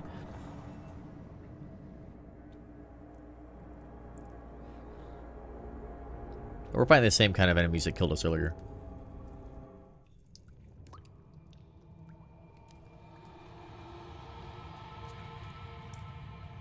I can overlook my brother's foul deeds no longer.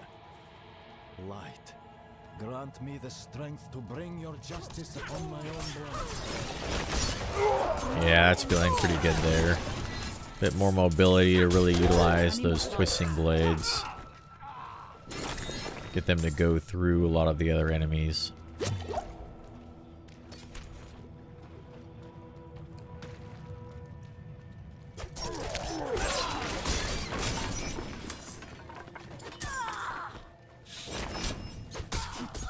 Right now, I'm kind of feeling like, oh, there's that is. So if we stand here, you can see that we're taking damage as well as we're unable to really do any skills. We can just move, so The tricky spot we were in was we were standing in that and we were surrounded by enemies. So priority number 1 needed to be to evade to get out of that. If we could. Or click off the side of the screen to try and move us just enough where we can utilize one of our scrolls of escape. Alright, leveling up very quickly here. Got a plague bear.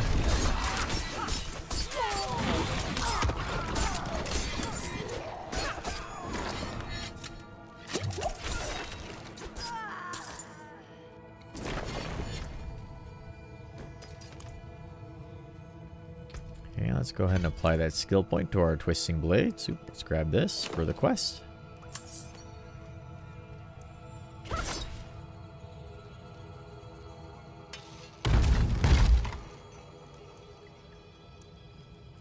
We're already level 6.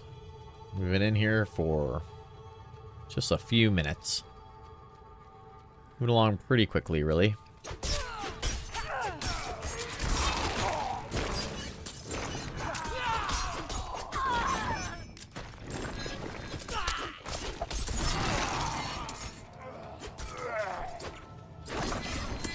There's an invisible guy here somewhere. There you are. Trying to backstab me.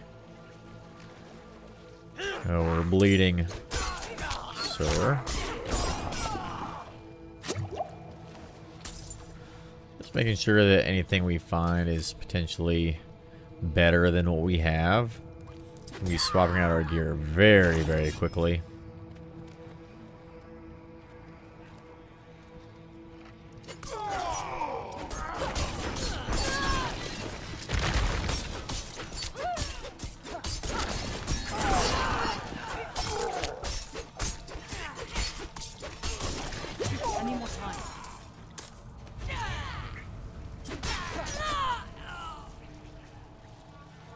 I love that blood that comes out of you.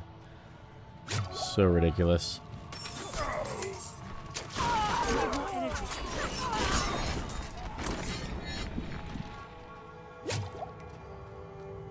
All right.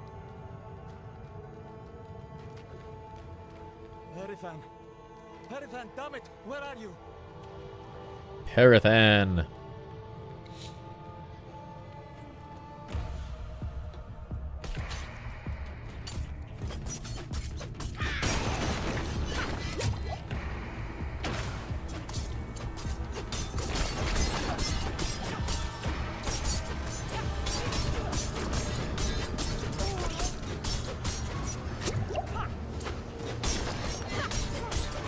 Alright, outlaw sharpshooter.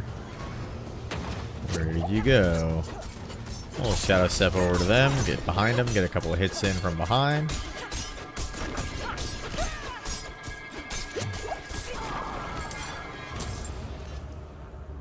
Good enough. Damage to distant. Core skill damage. We'll equip that one. Cool.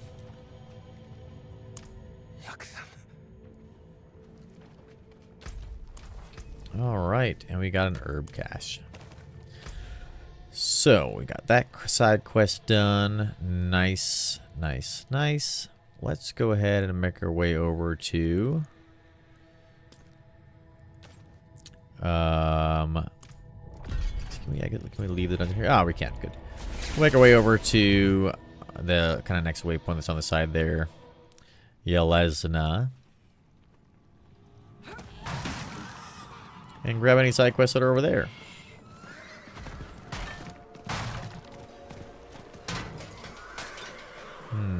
Jar of Souls. We'll do this. We'll do this little event here.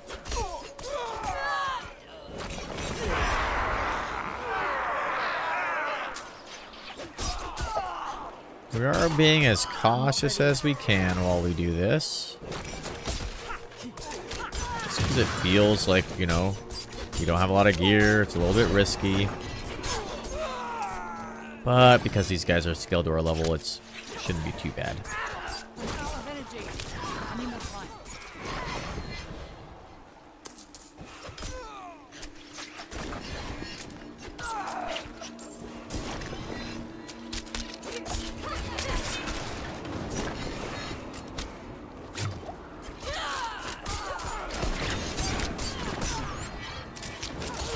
ready yet.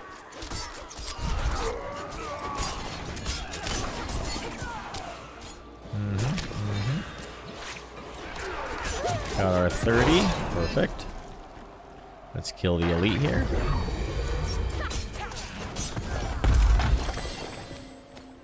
Grab our chest as well as our obols.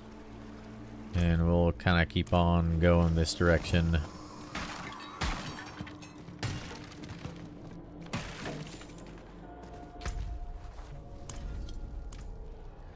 Alright, where is... Here's Yelesna. Perfect.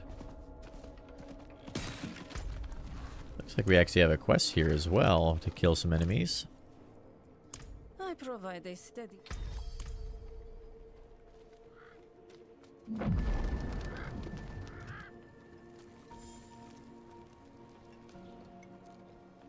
Couple of easy side quests to do here.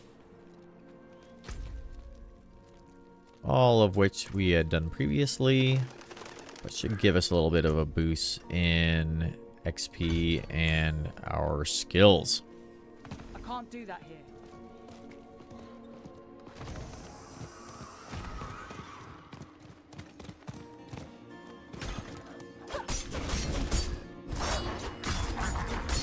Level 6 bear. Gotta be a little bit careful with those guys. And let's see. Hello? No. Thanks. There we go. Grab up 2 elixirs that we can't really use yet.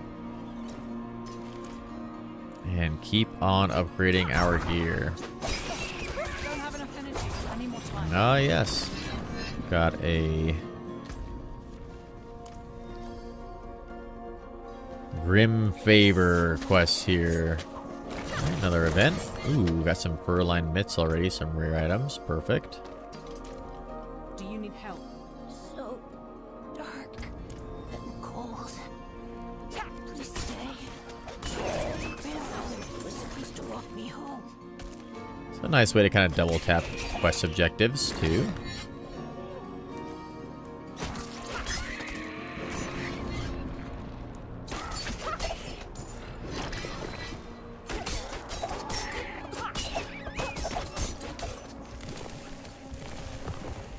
Should, I think, be a little bit of an elite that pops out here.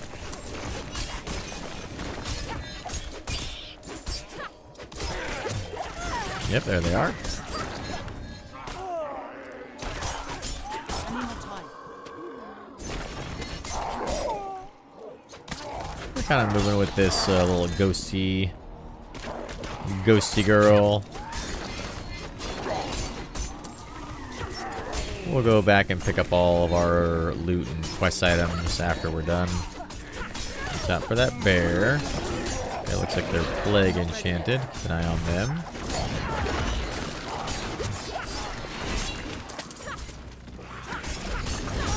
There's that bear.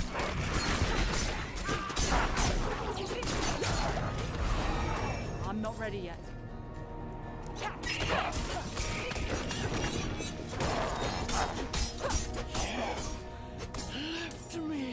So I think this strategy might not be too bad. We've got some viability here.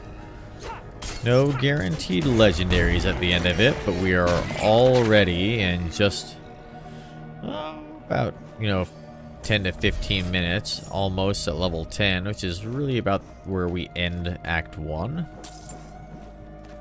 So I think what we can see from this sort of little experiment is that we're probably going to be ending or catching up in levels significantly faster, skipping the campaign, than we would be if we were to even do just Act 1 of the campaign.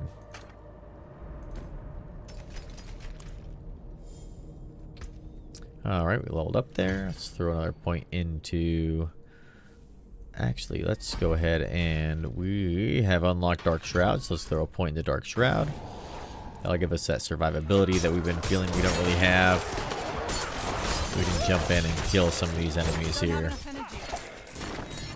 Perfect. Alright, let's go turn in this side quest.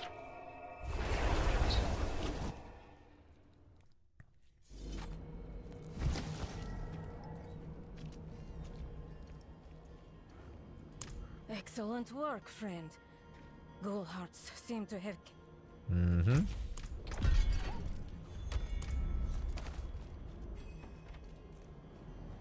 We'll grab this side quest down here as well. And now I'm a little curious. What would it feel like if we were to jump straight into a dungeon at this low level? Could end up fighting the butcher, which, you know, would not be super great, but isn't the worst of things. We do have Dark Shroud available to us. Actually, Dead Man's Dredge. A little bit of Grim Favors here. Let's go ahead and go do that. I can't do that. I always want to see. How does this feel?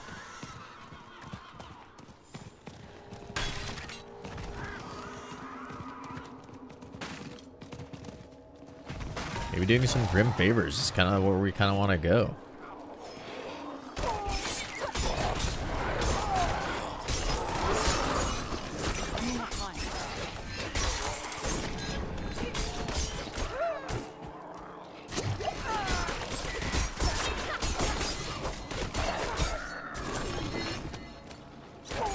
I'm not ready yet.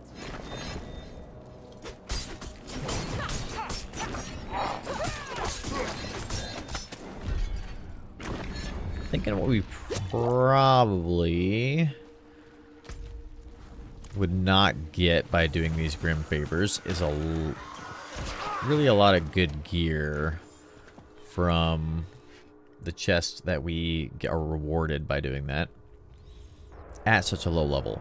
It may not be very efficient for us to jump straight into dungeons, straight into do Grim Favors, but we're gonna give it a see. We'll see how it feels. See what we get. Who knows? Maybe we'll get some really good items in here.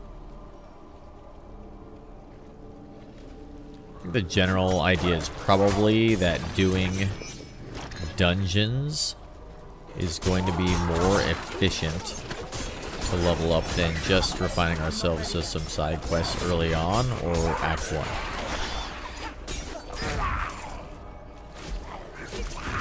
We're gonna find out. Animus Carrier, level 7.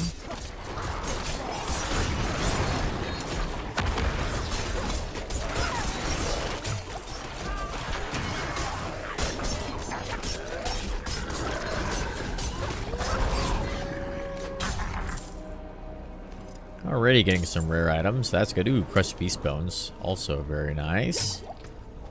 Let's go ahead and throw these on because they are significantly better than what we have.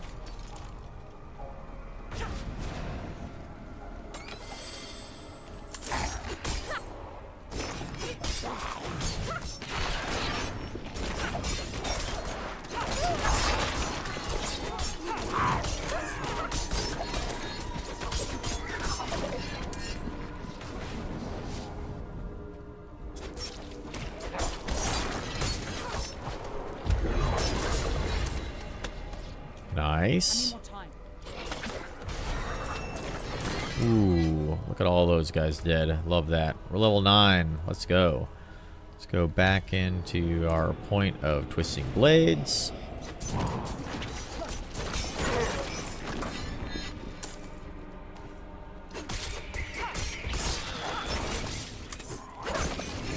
I'm not ready yet.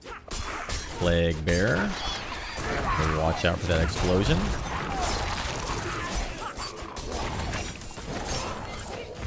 I'm not ready yet.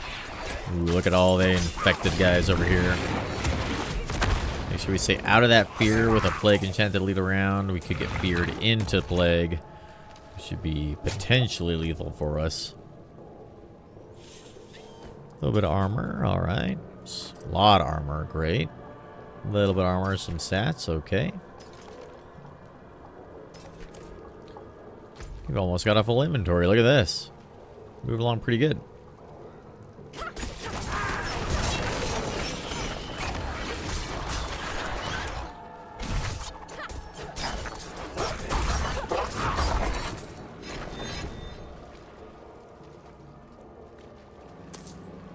I'm not ready yet. I feel like that Animus Carrier just disappeared on us.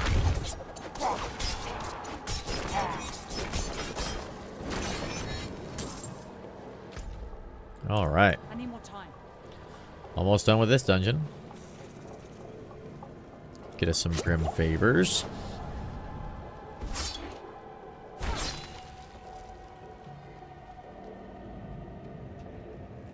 almost level 10, which will be our first level up for our potions. We can also go ahead and grab all of the elixirs that we had before to help us level up.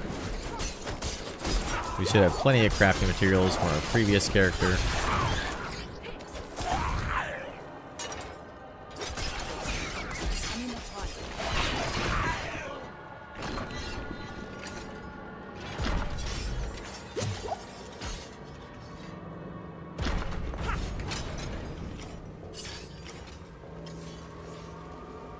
And I think after we finish this dungeon, it's been a pretty good stream, pretty good video. We'll probably call it for the night. And then we'll pick this up on our next session. Continue to kind of feel out how this feels going from level 1 at the very beginning. I need more time. See how long it takes us to catch back up to where we were. Right now it's feeling like probably not very long, but we'll see how the leveling process slows down.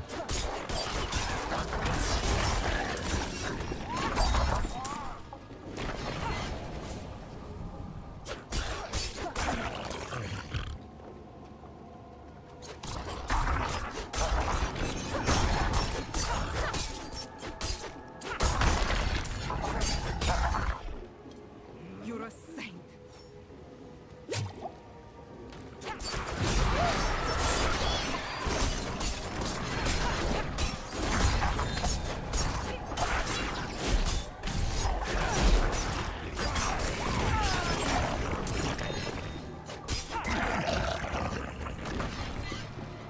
Wouldn't have made it without you.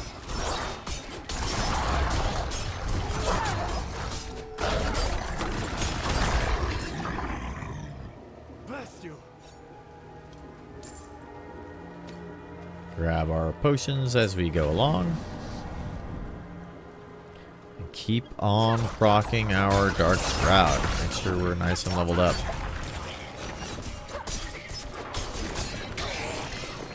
Can't carry anymore. That's us out of room.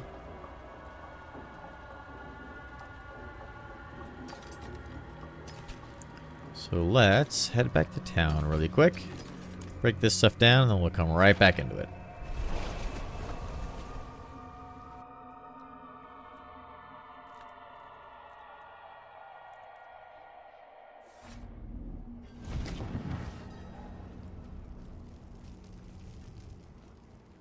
Oh, light.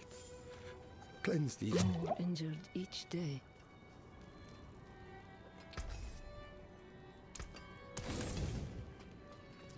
Let's see. Before we go back into that dungeon, let's run over towards the alchemist If you've got the makings, I can mix it.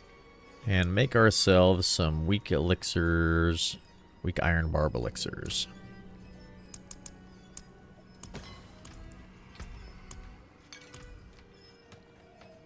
We use that really quick to give us that little bit of XP boost, a little bit of survivability. I'll feel good at these low levels. Especially since that doesn't really scale with us. Ooh. 22 dexterity is not bad, but our crit strike damage is better.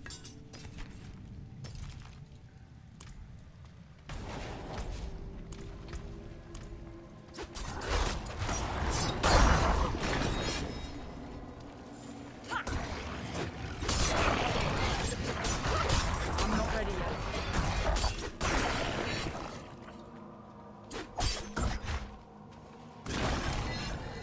Man, those twisting blades do some damage. I need more time.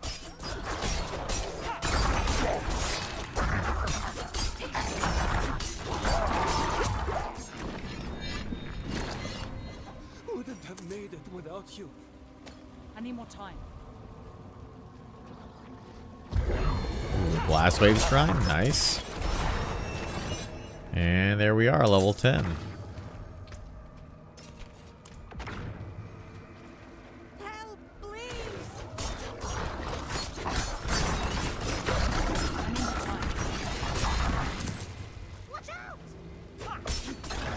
watch out. Ooh, we got a couple of elites here. 3 elites even.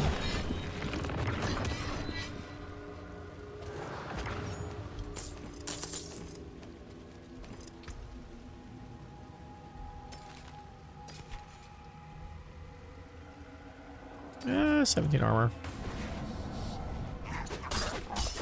Not super great. We'll keep what we have for the additional affixes. I'm not ready yet.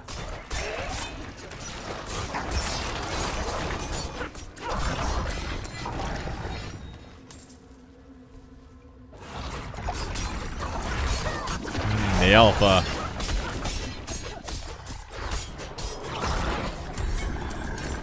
Alright, got 1 rare item out of that. That's good. And some Grim Favors.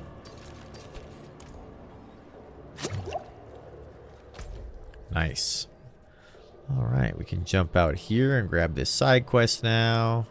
So we almost have enough Grim Favors to be able to turn that in, but unfortunately, to get the rest of those, we need to do these 3 things.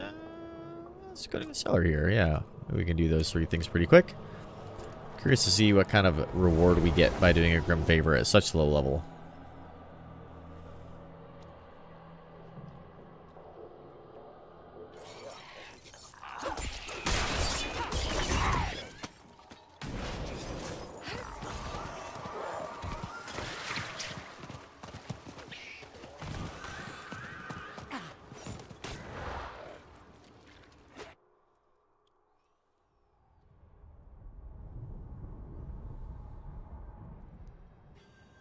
I need more time.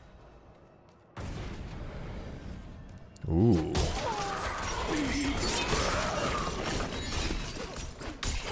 This looks like it's exciting. I'm not ready yet.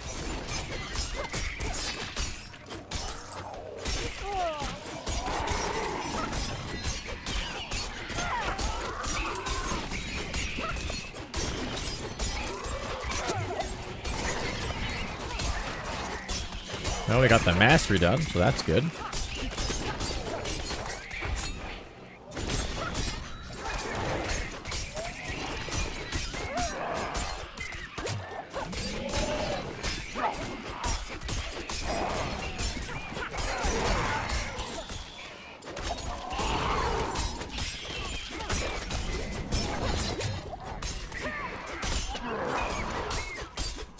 Couple more enemies to go. And an elite.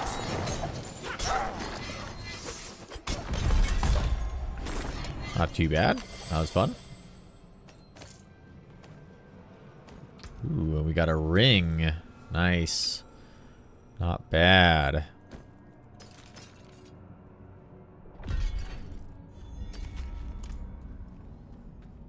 Alright, just a few Grim Favors to go. 2, and then we can go turn that in. And let's see what we get.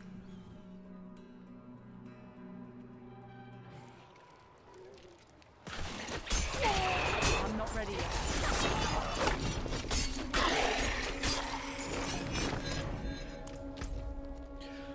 Let's see. We've got 3 Grim Favors for this one. Deposit venomous motes at the altar of reaping. Let's go do that.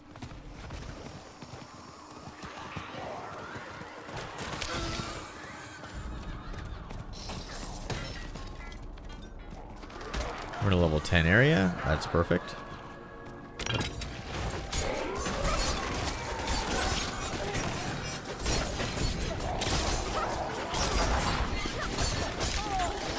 Any dangerous enemies around? Not particularly. Alright, level 11, and we got our Whispers of the Dead done. Perfect. Let's give ourselves a skill point here. Got dash available. Let's go ahead and throw one into Poison Trap. And we've got that available as well, so our kind of baseline skills are good to go. Should be progressing relatively quick.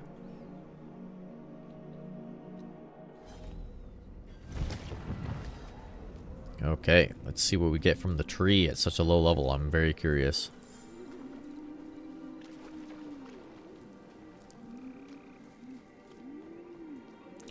of free items here, to be quite honest. Let's see. Chest plate is probably what we're going to want. We have gloves. We could go with boots if that was an item. Yep, let's go with boots. Always back for. Ooh, look at that. Bunch of resources for crafting as well. Not bad. Probably worth doing that, I would say. Good amount of armor there. Max evade charge, perfect. And a dash rank. Yes, I think these are probably worth it, even at such a low level. For sure. And we have a skill point available too, it looks like. Alright, we got one into our trap. Let's go ahead and go with Enhanced Dark Shroud. I'm actually going to we could remove one from Poison Trap and go into Subverting Dark Shroud to give us a little bit of movement speed. But we'll just take that out of our Twisting Blades and throw it in there, because I really want to get that movement speed, and I also really want to have that trap available for us. We'll just remember to come back here, throw that point back into Twisting Blades, and then our next skill point will go into Enhanced Poison Trap. So, game plan will be the next time we are back on our kind of guided playthrough, how do we continue to recover from death? How do we continue to recover from loss?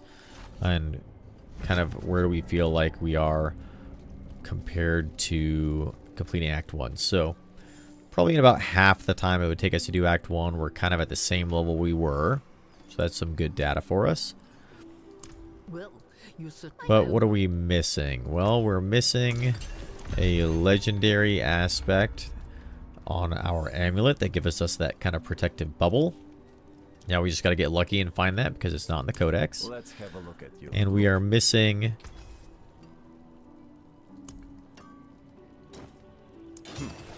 Not bad.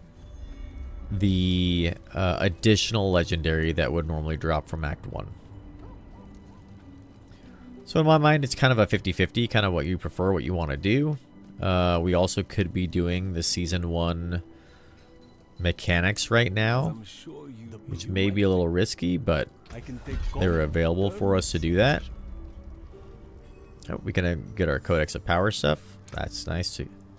We only would have really one right now. This Piercing Cold one, which we can't use. But at least that's available for us. Good, good, good. So we'll kind of see how this progression kind of continues, having not done the first act of the campaign.